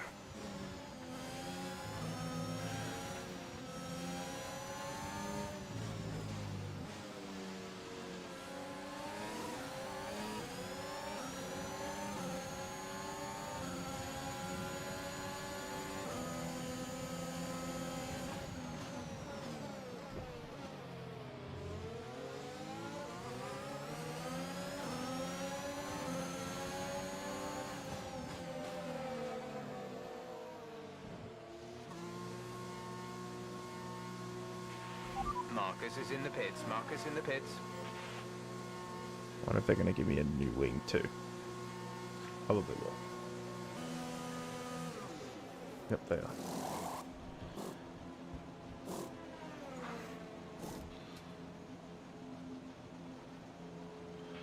Go, go, go. You'll be racing on the exit. Go, go, go.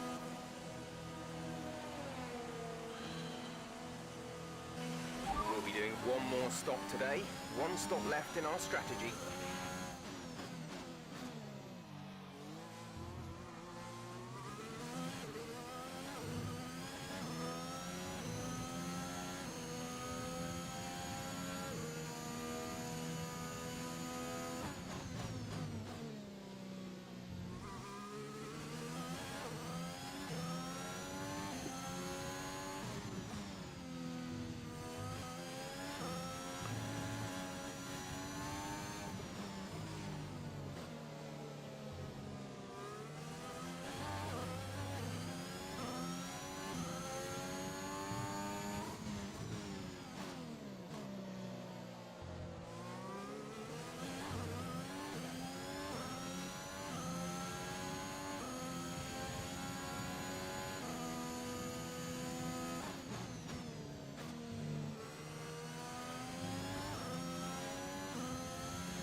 Let's see if he's pit now.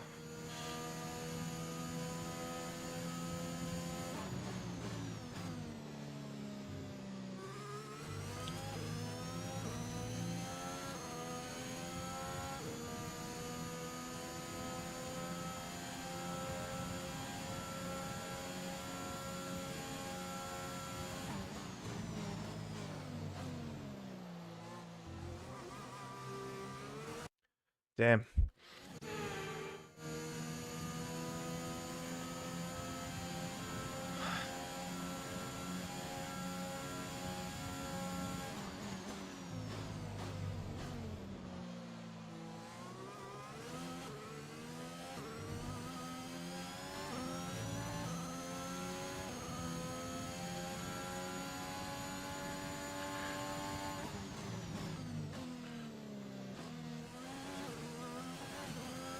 Let's see if we can just keep the tyres somewhat alive.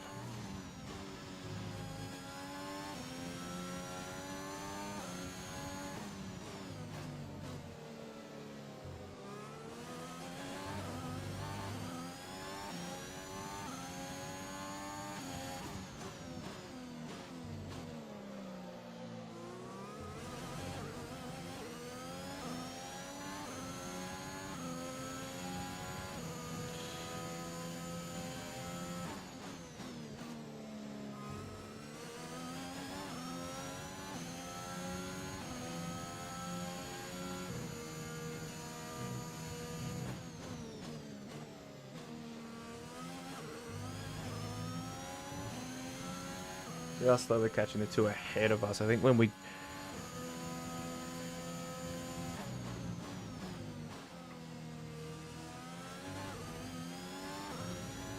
Once we get it going, we're actually pretty well, you know, on par with Haas and the Gap Williams to car in cars. front is 3.1 seconds.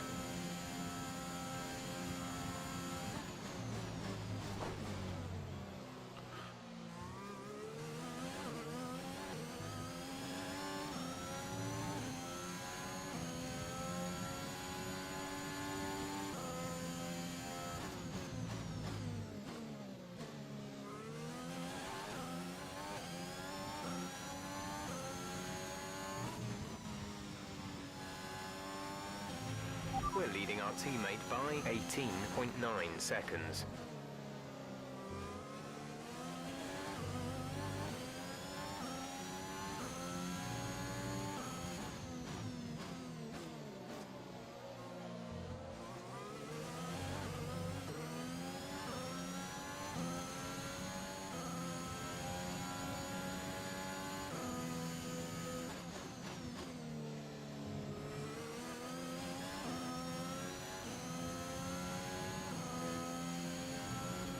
Oh. Too much of that inside curb.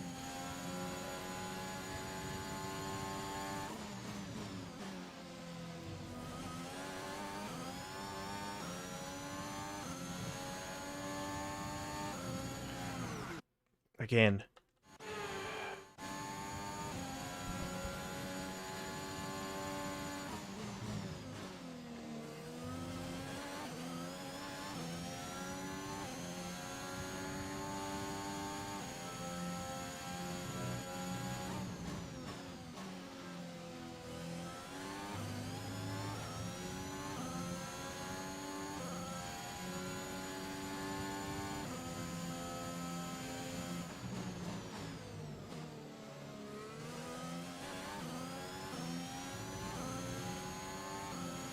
Hopefully we can get onto the back of Latifi. Gap to the car ahead is 1.5 seconds.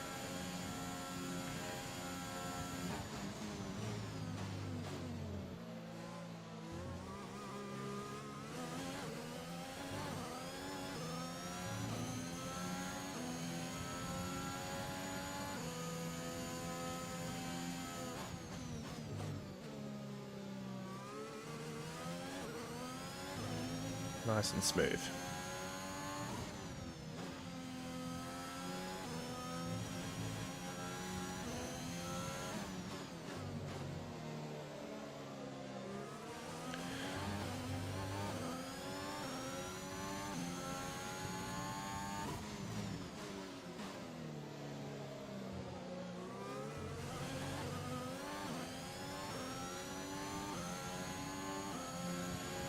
Two Mercs, Verstappen slowly approaching us.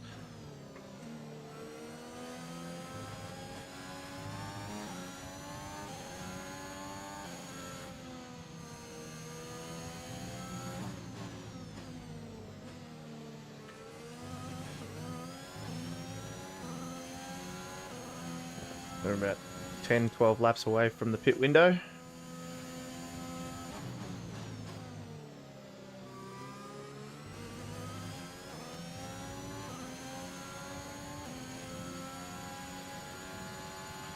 The car ahead is beginning to pull away.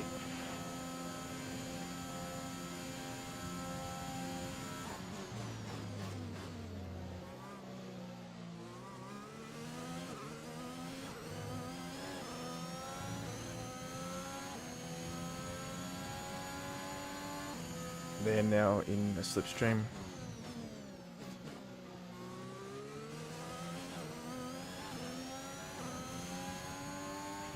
Our gap to the car in front is 1.6 seconds.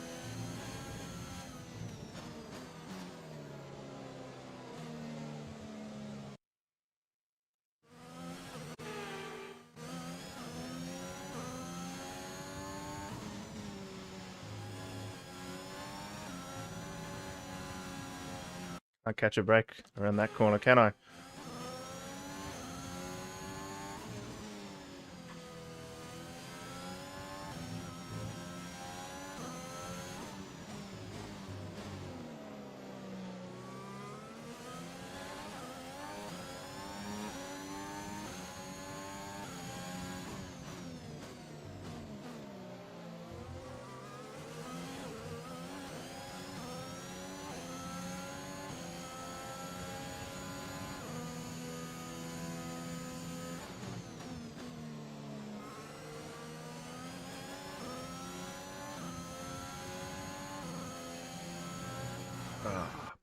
We're back in just a moment, guys. I just need to go to the bathroom.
Now, let's get back into it and hopefully do a little bit better. Been trying to hold that for a while.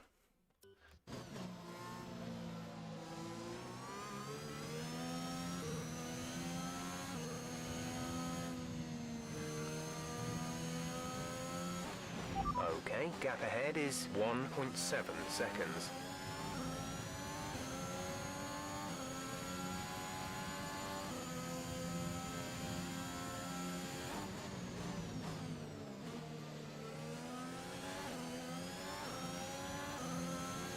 Oh.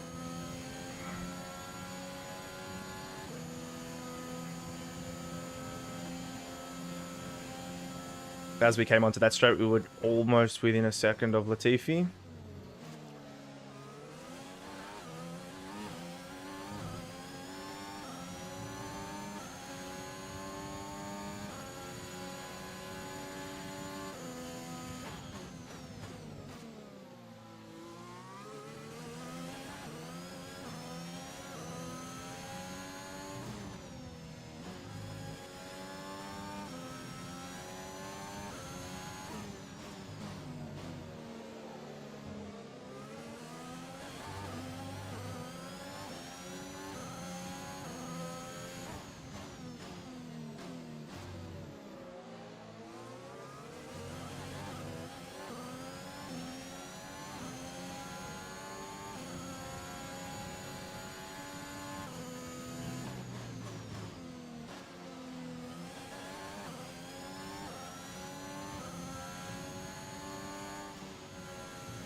I'd be curious to see if they simulated the sprint style races that they've just run yesterday at the Silverstone Grand Prix for later on in the season, whether you do a sprint qualifying or something, because I'm sure it's something they've been thinking about for a while.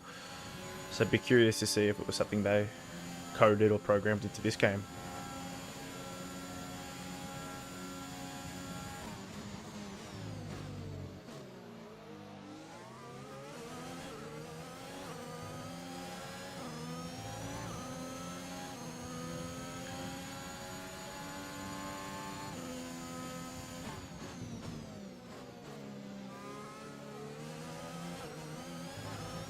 Seven tenths of a second now.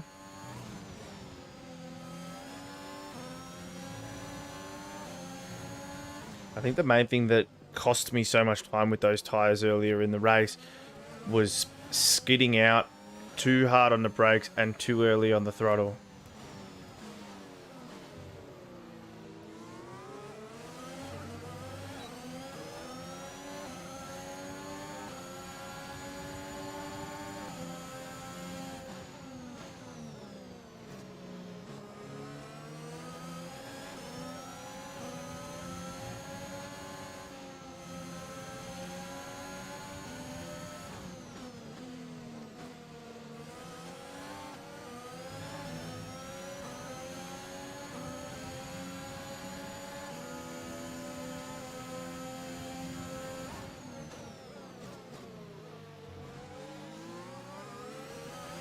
Brilliant. Nice move.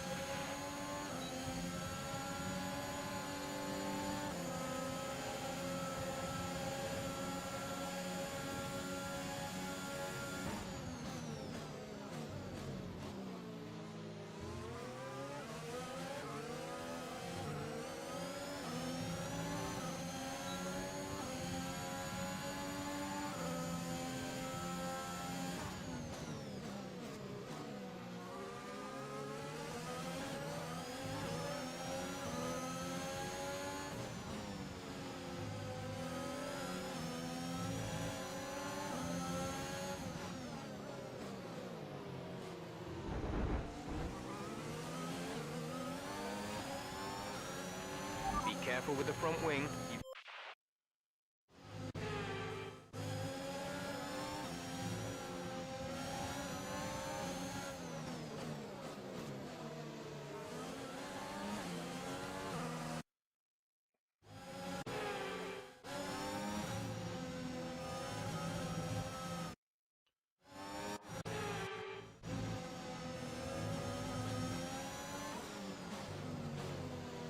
Alright, let's just take our time now.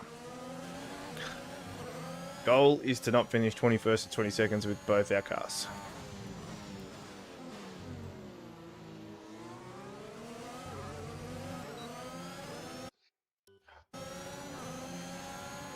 Alright.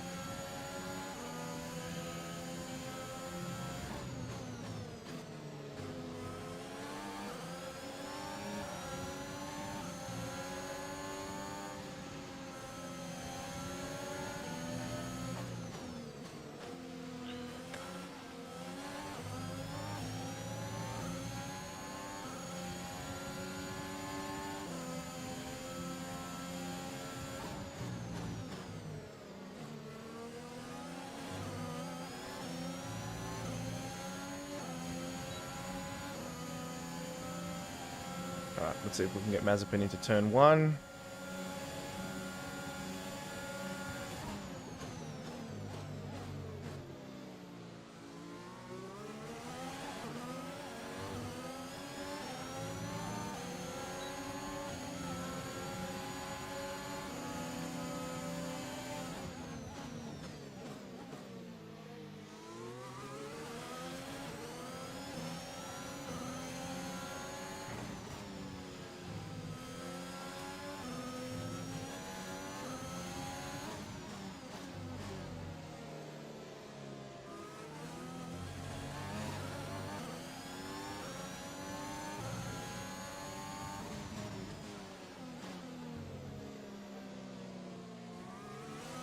Alright. We've got Schumacher 17.5 seconds ahead, and then Russell another 20.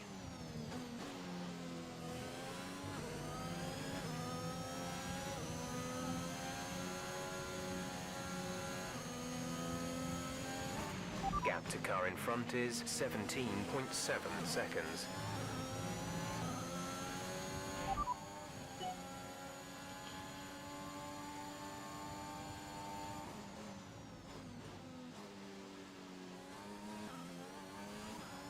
Just had an email ping through, but I'm not sure who from.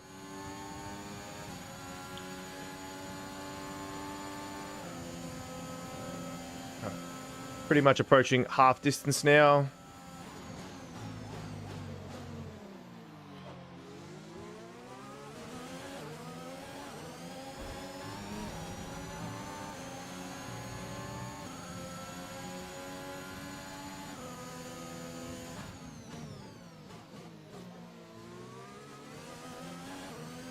Alright, and we're about 5-6 laps away from our second lot of pit stops.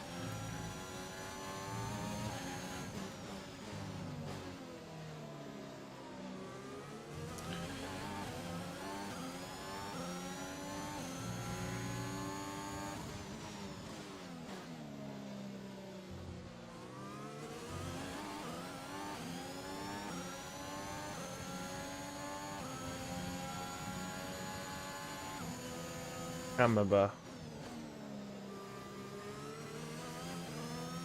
I thought it said 17 seconds originally to Schumacher, so I think...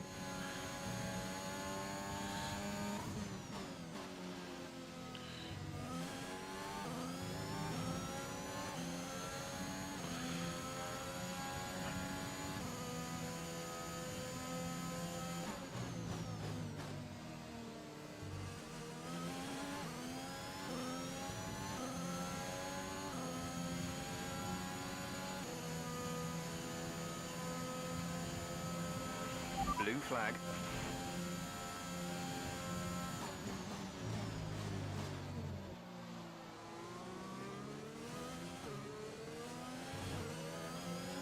Come on.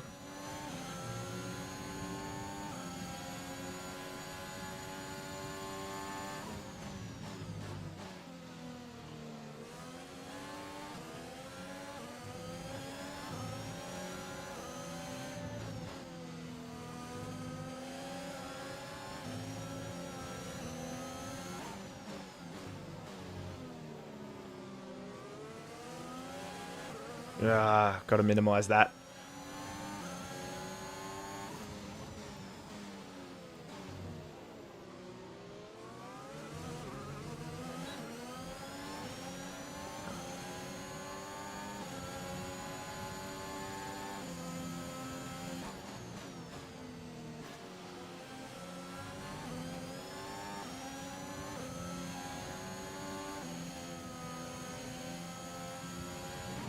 The gap to the car ahead is 18.9 seconds.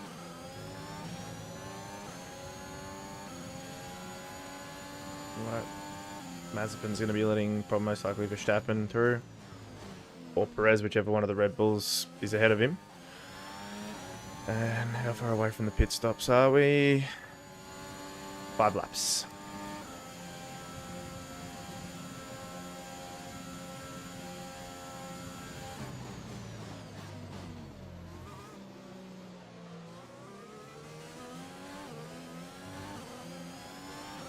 Blue flag, blue flag.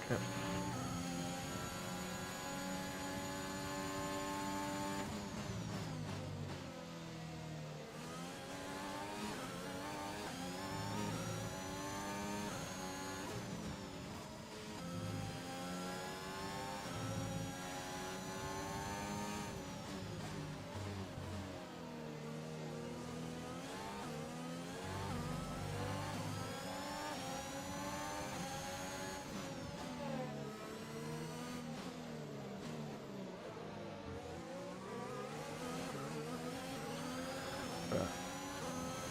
We've just got to keep Mazepin behind us.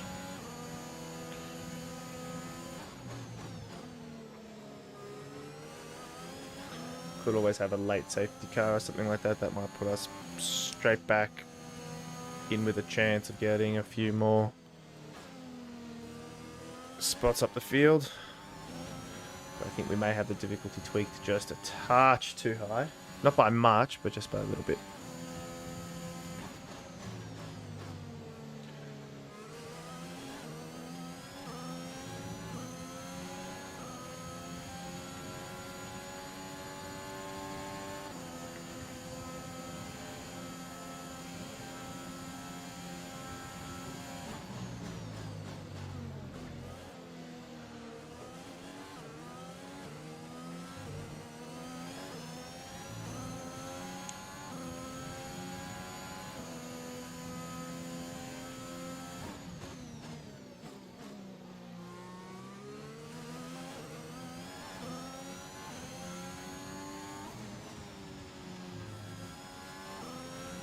Seb Vettel's out.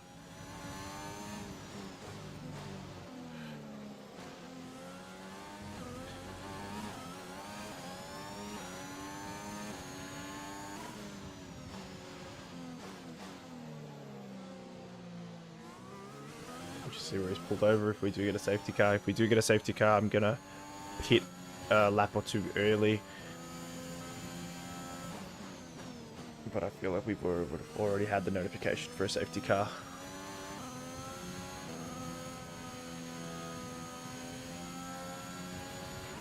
Our gap to the car in front is 19.8 seconds.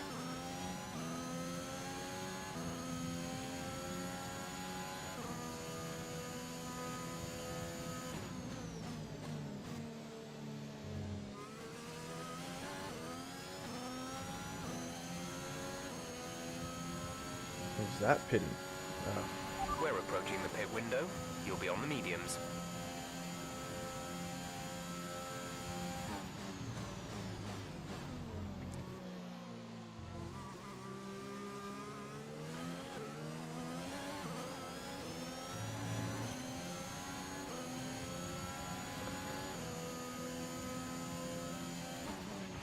No tyre concerns at the moment. Just focus on the driving. Yeah, I know. Been looking after them considerably better than I was the first stint. The good thing about being able to change the difficulty as well is as we progressively learn ways of being quicker, we'll be able to ramp that up accordingly. And we've got a lot of headroom still to go, like in terms of improvement.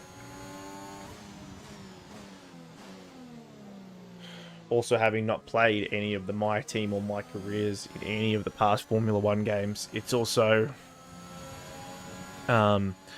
not really sure if this is the genuine pace of the car or whether it's me making more mistakes.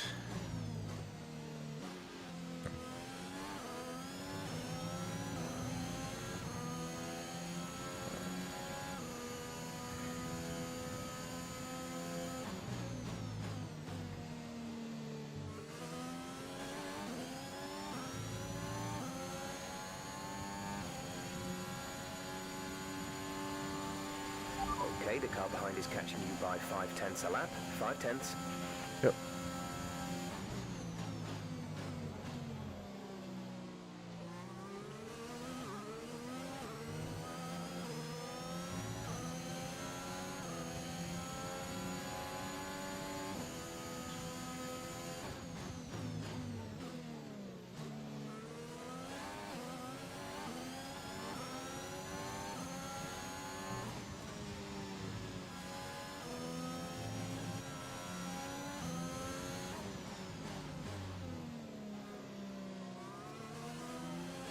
And we are approaching the halfway point of the race. Oh, well, we're already well over the halfway point of the race by a few laps, actually.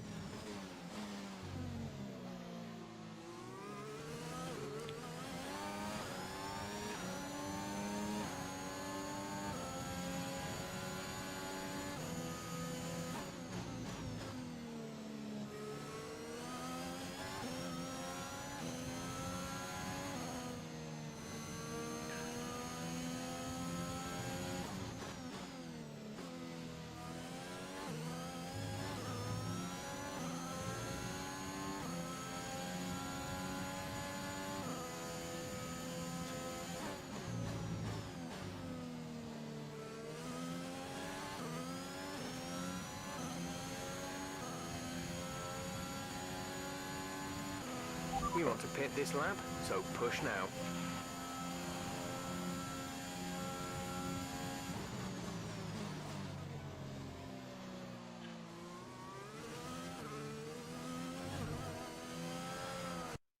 Had to do it, didn't I? One more lap. Let's see how much we can get out of these tires.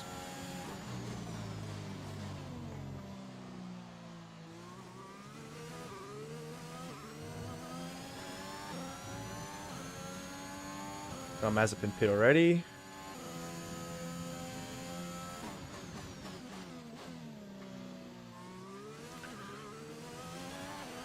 Marcus is coming in for his stop.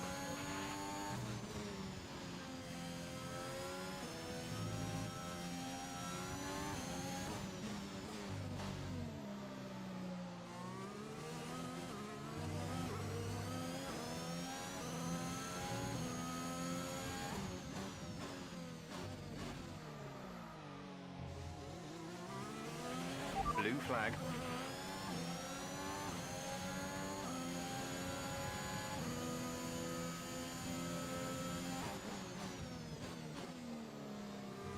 Well, we really made a mess of this lap.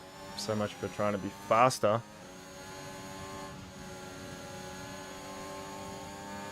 Okay, gap ahead is 14.1 seconds.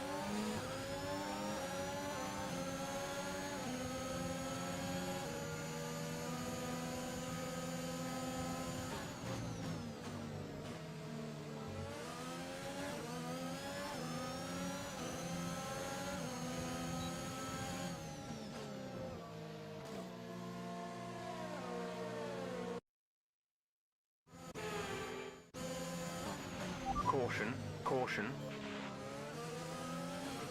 Be aware, there's an incident in the next part of the track. No overtaking through the yellow flags. That was better. Alright.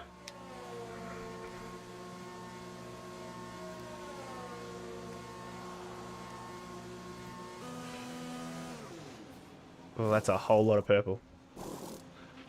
Complete, go now.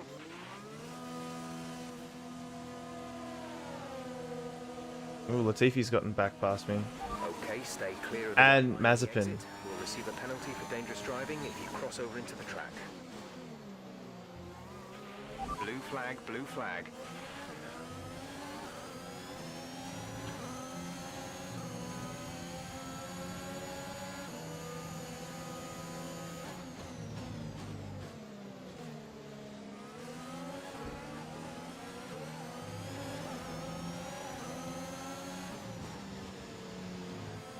Mind that front wing.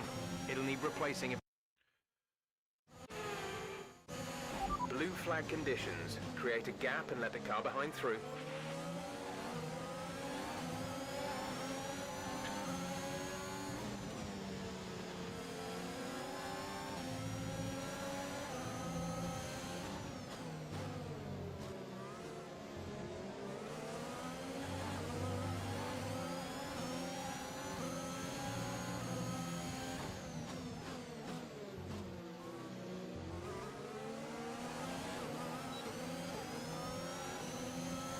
We can catch back up to Mazepin and Latifi.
gap to car in front is 2.5 seconds.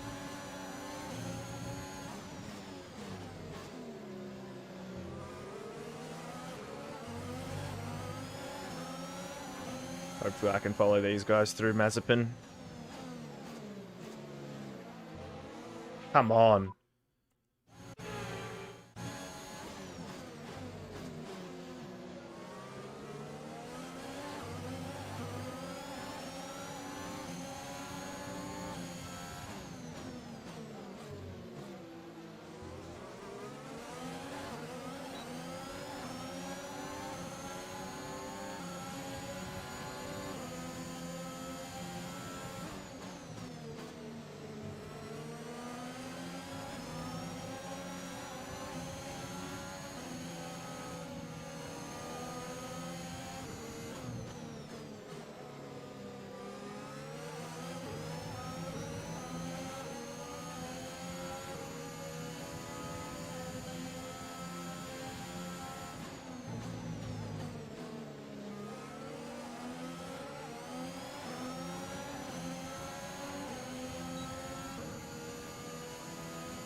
Alright.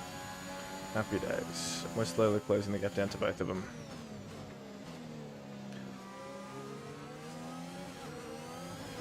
Late safety car would be awesome.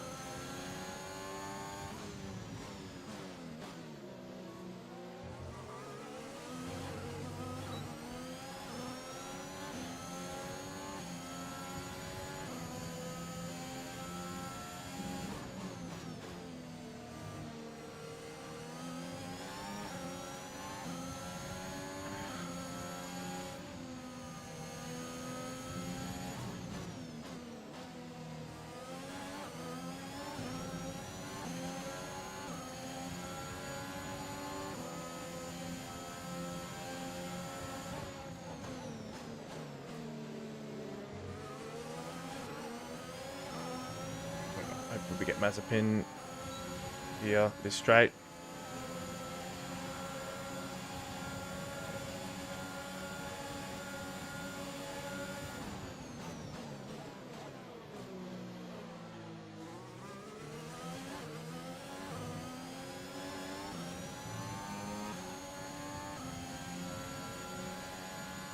Now we hunt down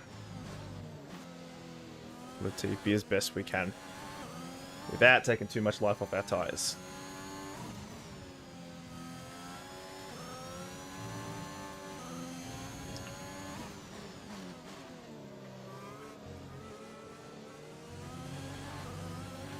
Blue flag. This is Norris.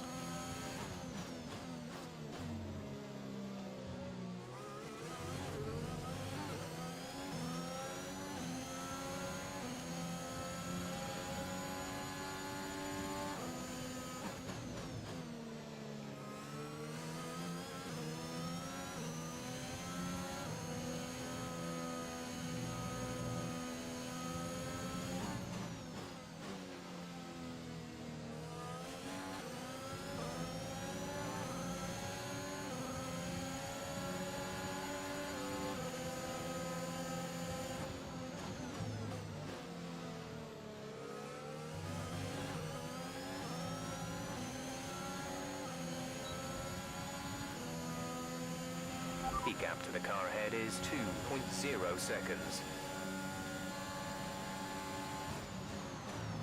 I think Schumacher's had an issue because Russell's gotten past.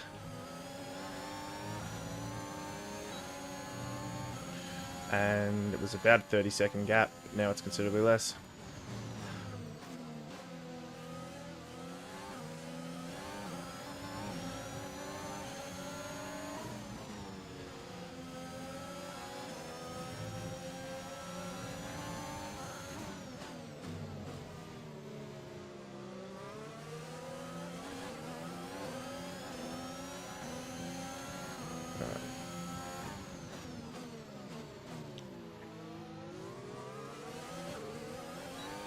I was watching that telemetry to see if my wing went yellow, because I would have made contact with him then.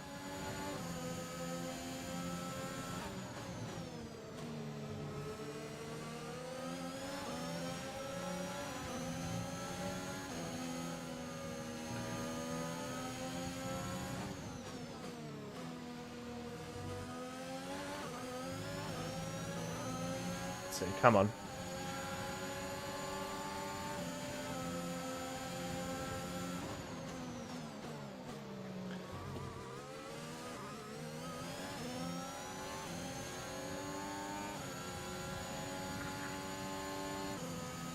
Oh, he's jumped in the pit. He really extended that stop out.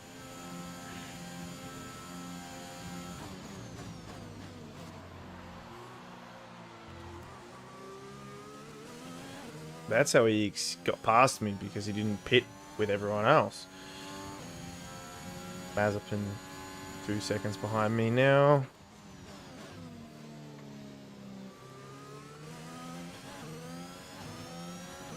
Good work, Armstrong.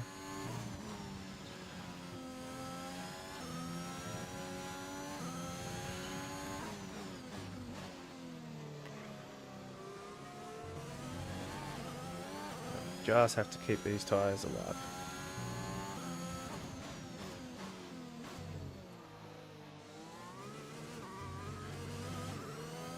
Might have to watch a few other people's Let's Plays of the F1 2021 game.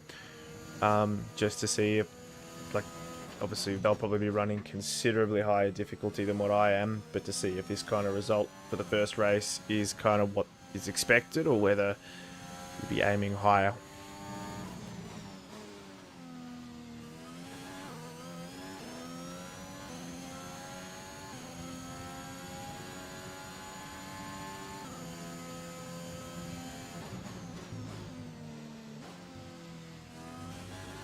I also may have the setup off as well, like in terms of the overall pace, so just don't know. Approaching on 17 laps. A second a lap to the car behind, 1 second. Jesus.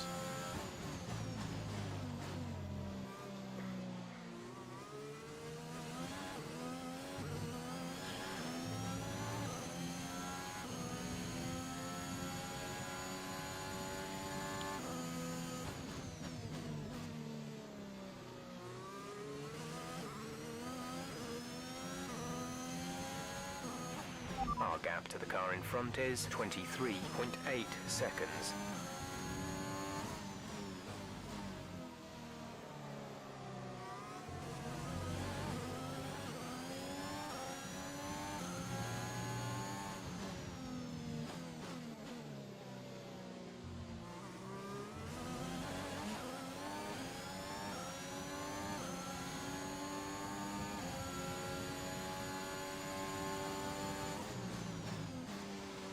Too low a gear.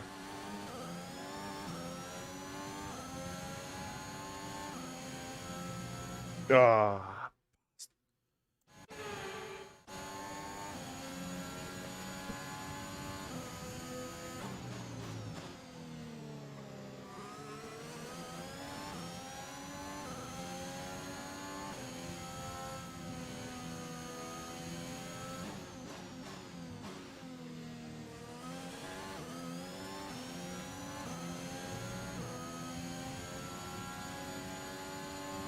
So pretty much, whilst we've got this little bit of downtime, what we're going to do after this race, we're going to pretty much progress through all the formalities that finish this race weekend.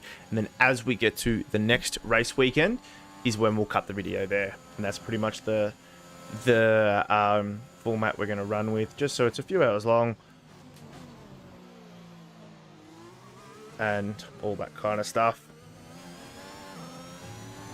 And what we're going to do is we're going to run this series pretty well. It's going to be like our more chill aspect of the channel. So if the new Forza Horizon game comes out, that's what we're going to run. If we want to play the new Need for Speed game, that's what we're going to do. Like, hopefully as the community builds, we can start to do polls or start to almost be a community selection on what game gets played over the weekends.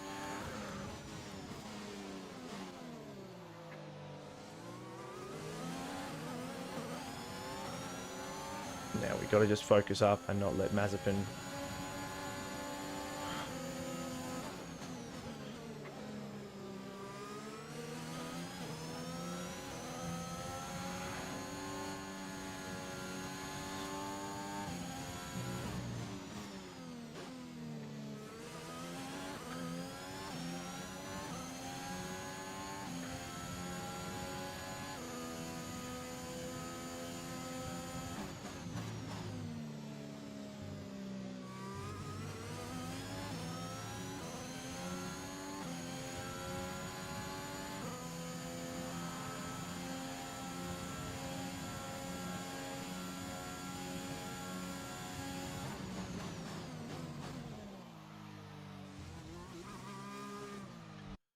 Ah, come on. Just clip that back wheel and that inner curbing.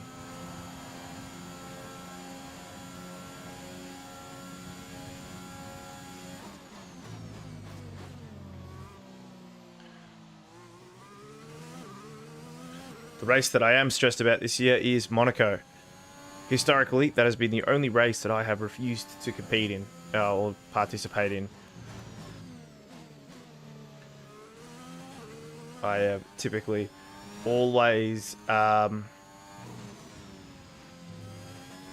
I've always been on a control up, I just could never get the hairpin. I think it's called the lowest hairpin. Haven't been able to get it.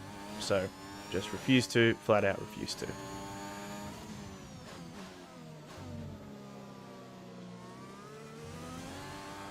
Oh man.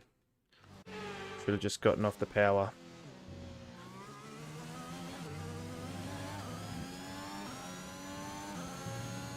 Gotta try our best Gap to teammate behind is 18.5 not seconds. to kill the tyres. Minimise wheel spin, minimise any excessive wear that we've got going on the tyres.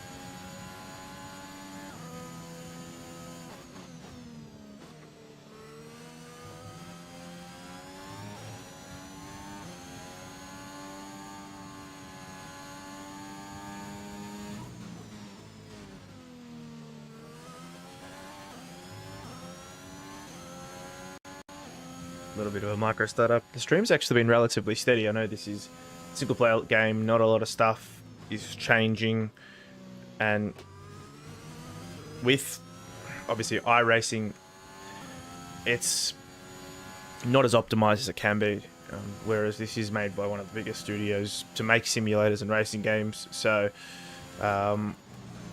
they would have done their absolute best to make this as optimized as possible for streaming and for recording and all that kind of thing to run really well on PC. Only thing I really struggled with, keyboard optimization simply wasn't there. Like obviously you're not going to be racing, but it took me a while to get the mouse and keyboard set up to run in conjunction with the wheel. Okay, gap ahead is 25.5 seconds. And I still haven't been able to get it to where if I click off the screen the audio doesn't cut out. But I'll have a fiddle between this week and next week and see if I can fix that.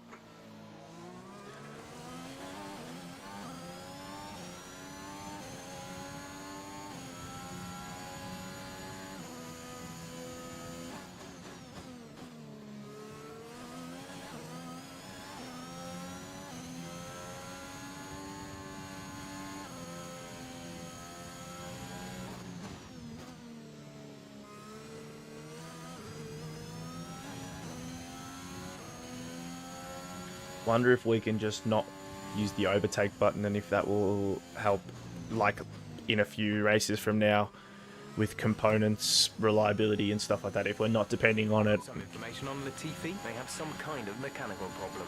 Cool. I'd be curious to see if like it's that detailed to where if we don't use it in a race, if it will increase the reliability of the car or that component of the vehicle.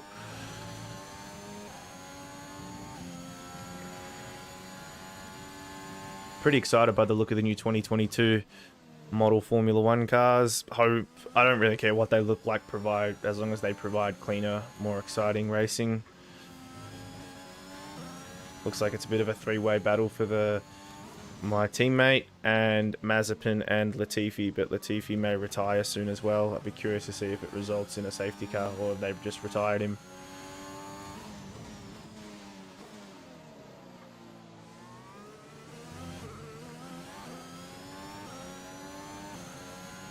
His front left tire is taking a battering.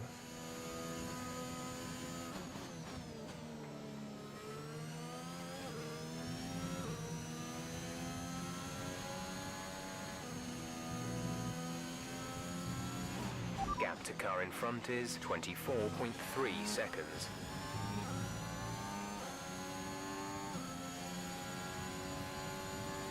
Pretty happy with where the webcam is. Blue flag, blue flag. I think given I'm not as talkative in this just yet either because of the small viewership, I think we might try next week to include some royalty free music.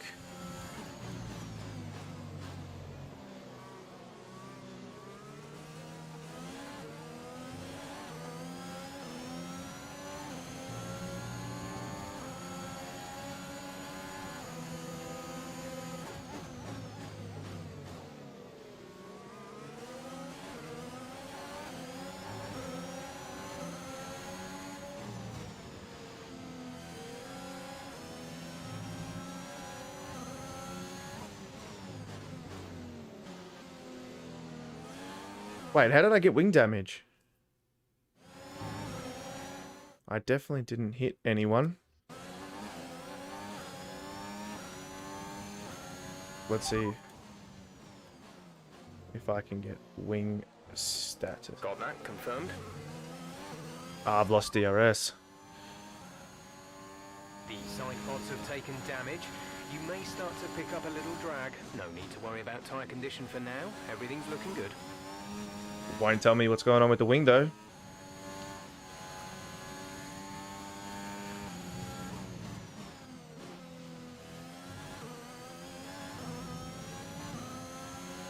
I've lost DRS.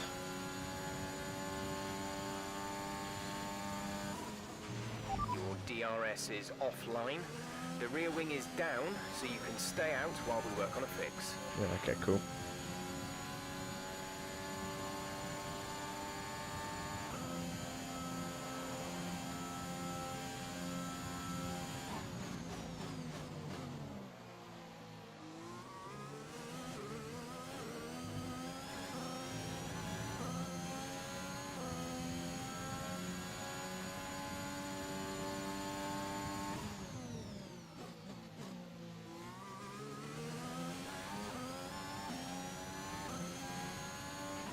The gap to the car ahead is 25.8 seconds.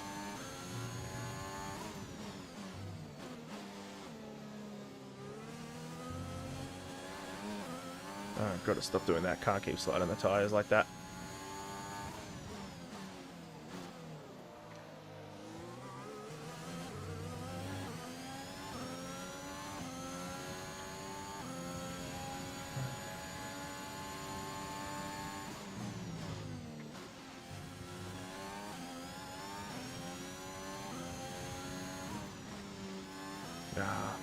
That wasn't a downshift or an upshift moment. That was just a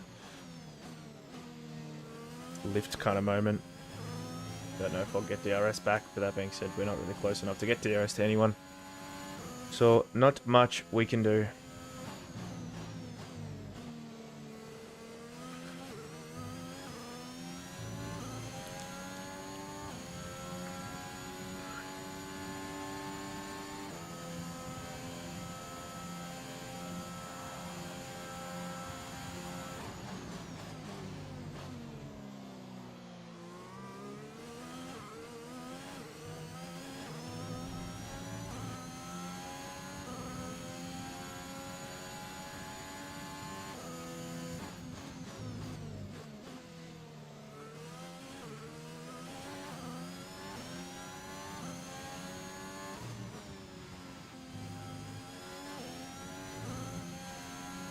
After 45 laps, I finally somewhat know the track and how not to spin. Just in time for the race to end and to move on to a different track.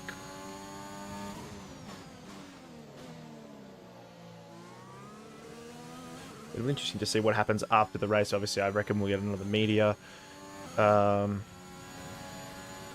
If like my co-driver will increase like he did at the end of the practice and quali sessions. I'm also pretty sure that Armstrong is a Formula 2 driver. I don't really follow Formula 2 all that much. I will watch it if it's in like as a background feeder kind of thing, but don't really pay attention to what the drivers are doing and all that kind of thing.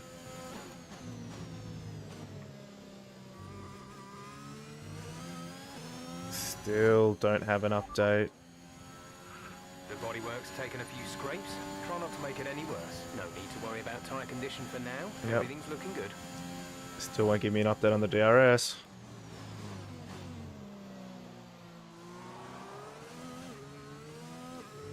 Just hope it's not like a retirement level issue. Like I don't want to randomly get pinged for, hey, you're retiring now.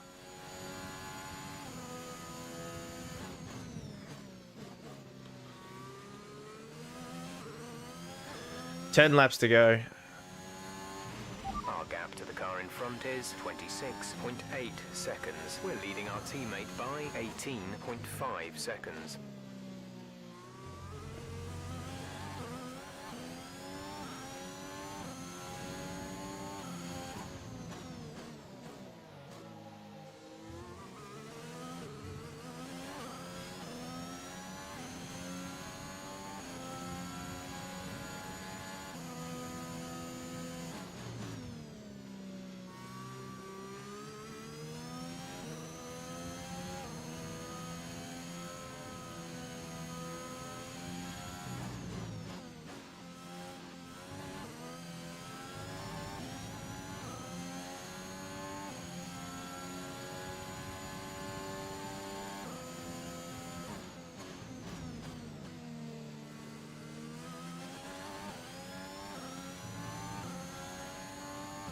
Alright, no late safety cars by the look of it. Just have to roll with it. Less than 10 to go. Hopefully we finish up strong.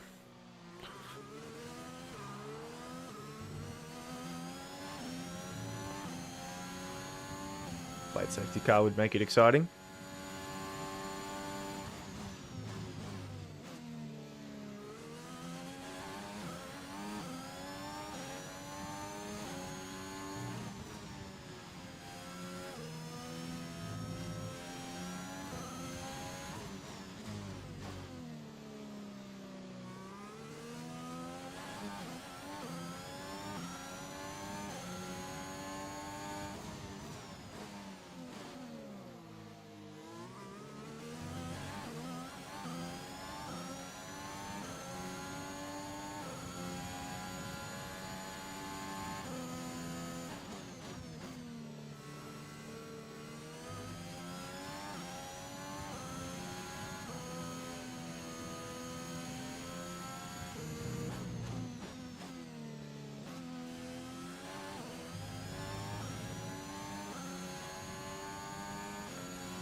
Fluctuating between that 1 to 2 viewers, which is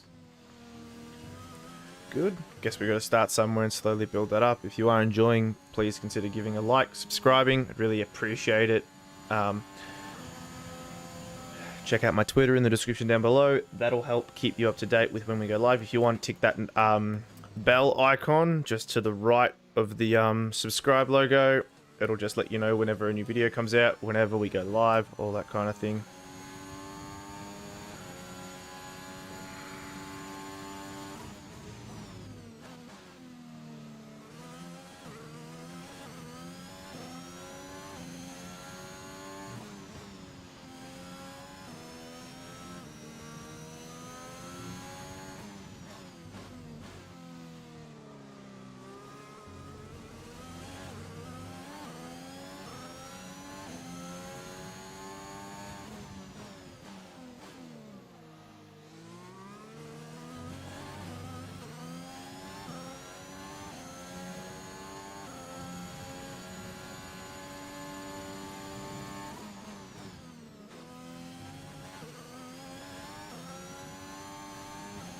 the tyres are now ever so slightly starting to lose their grip. About 8 to go.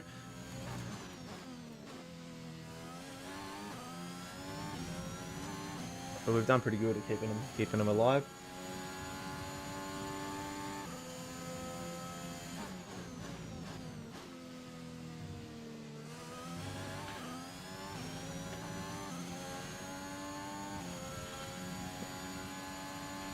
The car in front has a lead of 28 seconds. We need to see if we can reduce it over the next few laps. Yeah, I can't do that, mate.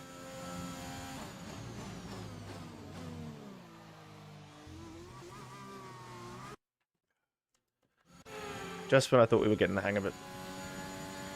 Go and do that.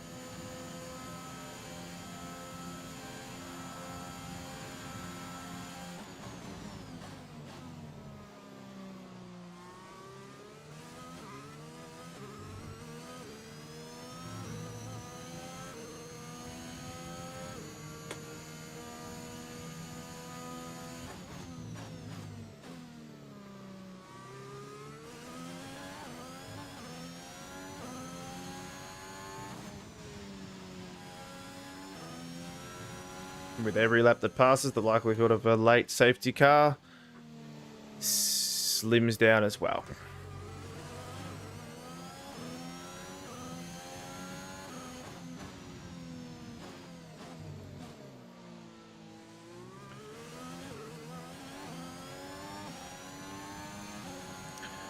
And you can bet your bottom dollar that we will slip through the entire podium unless we're on it. Which probably won't be for a while.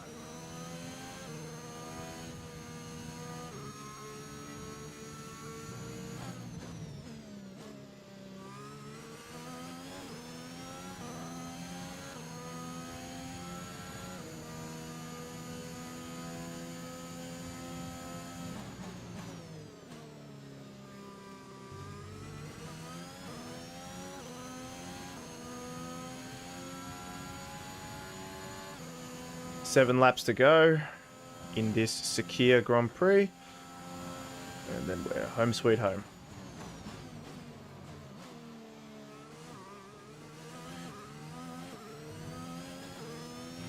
There is a fault to the DRS. You won't be able to open the rear wing. We're working on a fix. No, you're Stay not. out.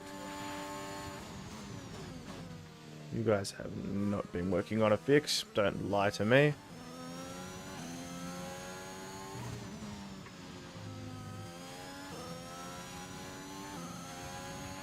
Gap to teammate behind is 20.5 seconds.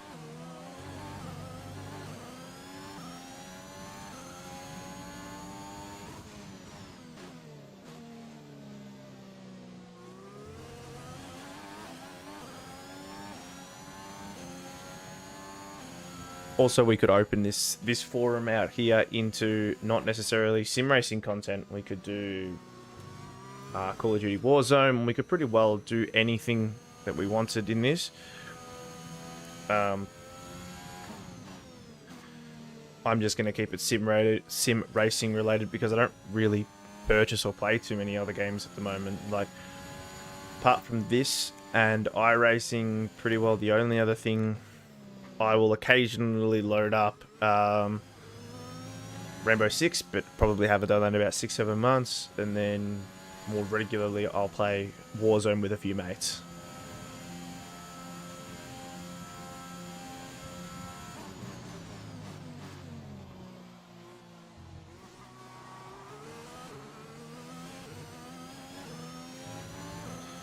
Right, 5 to go.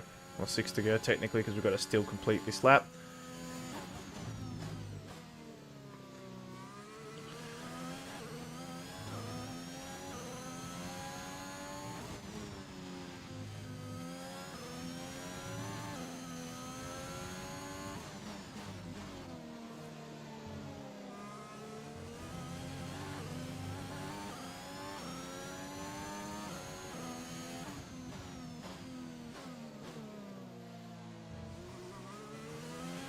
We have 5 laps of fuel remaining.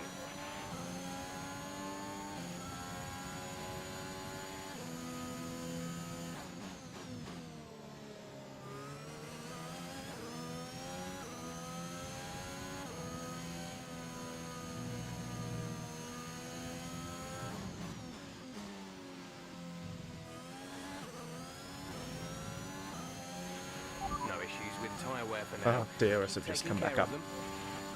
DRS has just popped back up. I can see that the wing exclamation mark has gone away.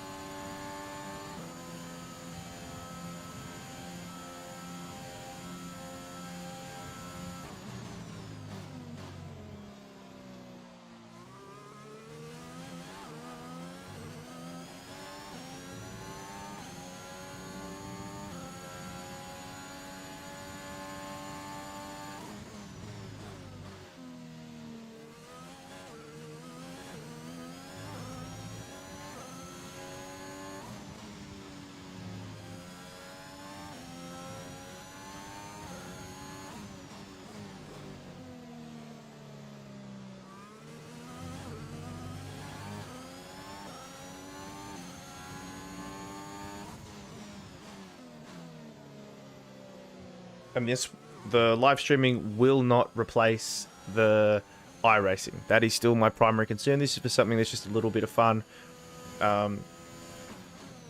Especially with the fact that I'm pretty well only driving the VRS and the IMSA Haggerty series. This just gives a little bit more diversity, a little bit less structured. I can kind of, if I feel like sim racing but don't feel like destroying my license, or feel like engaging with a few of you guys, should you guys be watching, I feel like I can do that a little bit easier on this forum as opposed to iRacing, which is just a structured video format.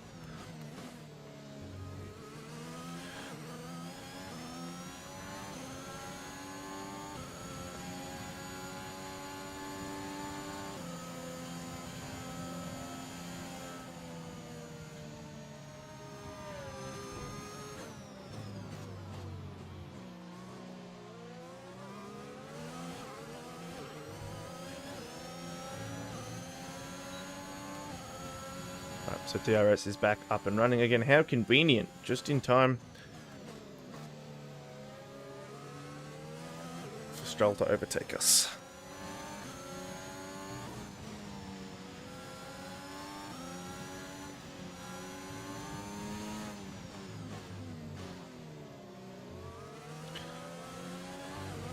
There's 3 laps of fuel remaining.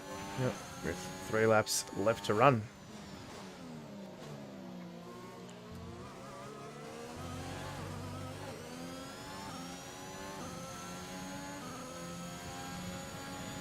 Safety car free race, which is good. Well, for everyone else, sucks that we didn't get an opportunity to make a few sneaky overtakes, but just means we'll have to work on getting some points in the next few races.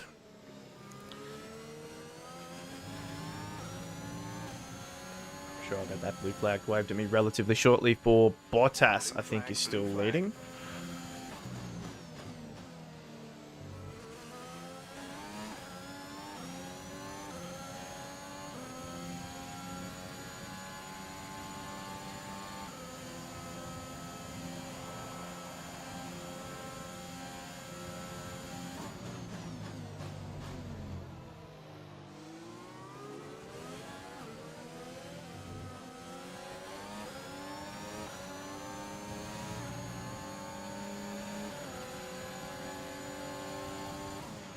We're not racing the car behind. Let them past when you can. Yeah, I know we're not racing the car behind.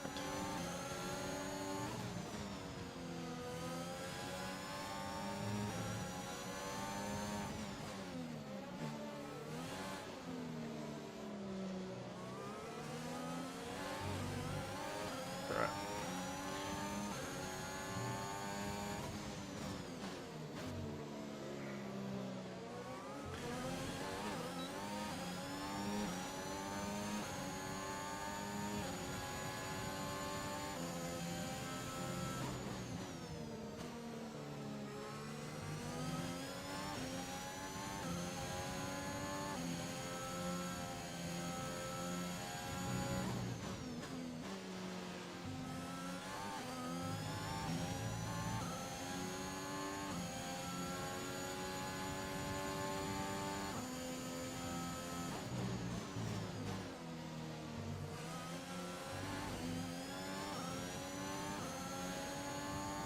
Oh, are we going to end the race now?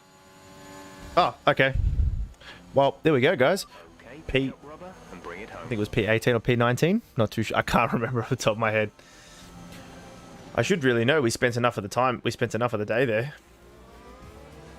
Yuki Tsunoda did have a ripper race. That's it for another Grand Prix and a fantastic win for Mercedes.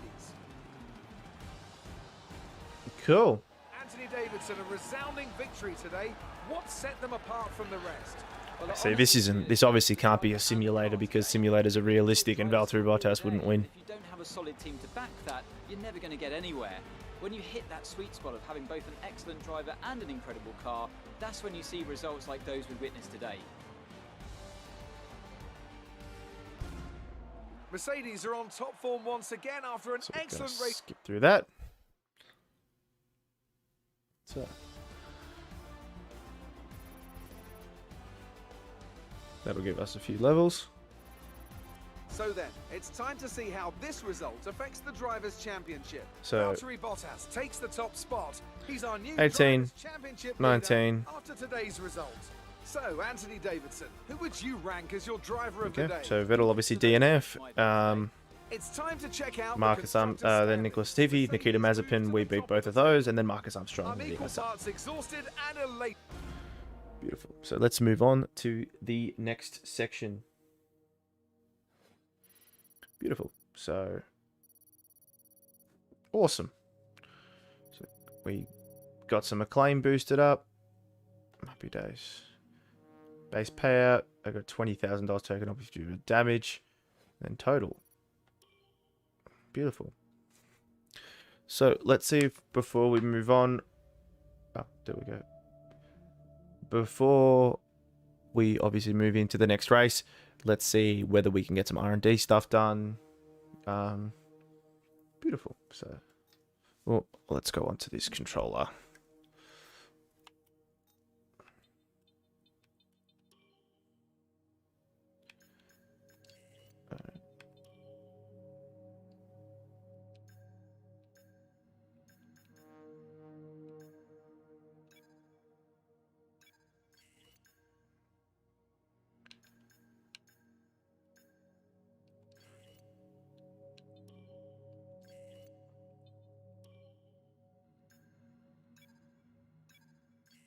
Let's see if we can invest some money into what department? Shazzy had low morale.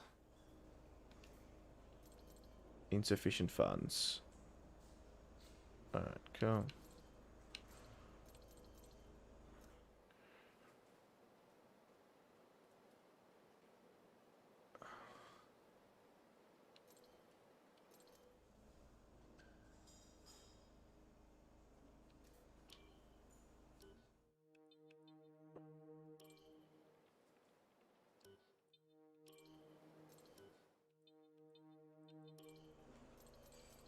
No worries.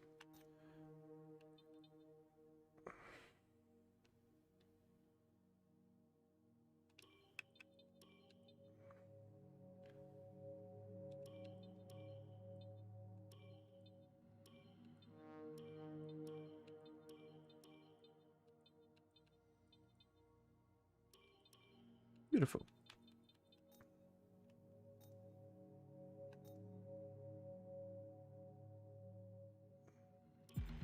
Let's done filming.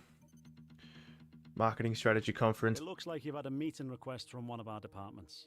Let's see what As that. the boss, departments will often reach out to you for advice on how to handle the various ongoings of your team. These events can range from everything from organising charity events to dealing with driver matters. How you decide to handle these will have an impact not only on our resources, but how the press perceives us. The personnel department has asked us to deal with this. We have a couple of options here. Take your time. What you decide to do will have consequences. Not an easy decision, but you handled it well. Thanks.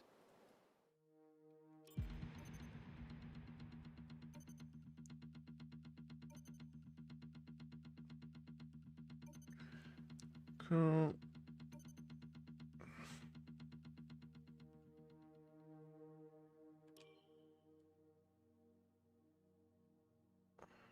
Alright.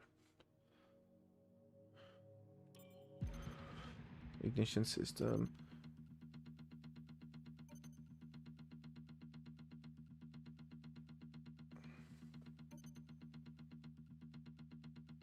I know we were expecting some new developments to come through, but some of them have failed quality control. We'll need to tell the team what to redevelop via the R&D screen.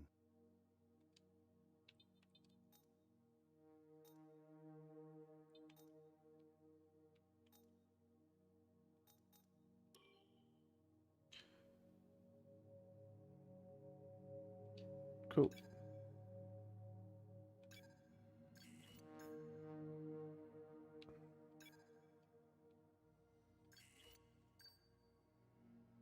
Beautiful. Unfortunately, that failed.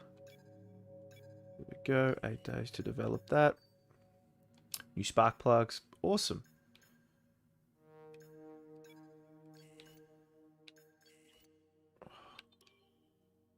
Cool. Awesome.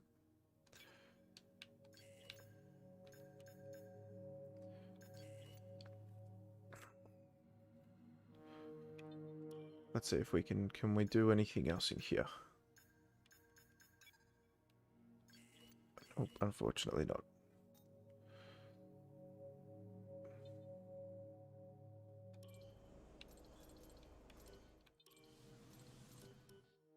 Cool. Oh, I shouldn't have done that. Ah, damn.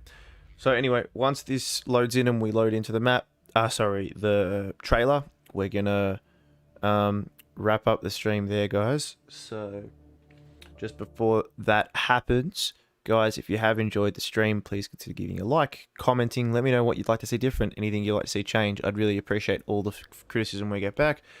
Check out my Twitter in the description down below. It'll just help keep you up to date with what's going on the channel. We've got some really cool iRacing content coming up this week. And then back in for the Spanish Grand Prix at the next race. So, guys, we will catch you there. Hope you have a phenomenal week, and we'll see you there.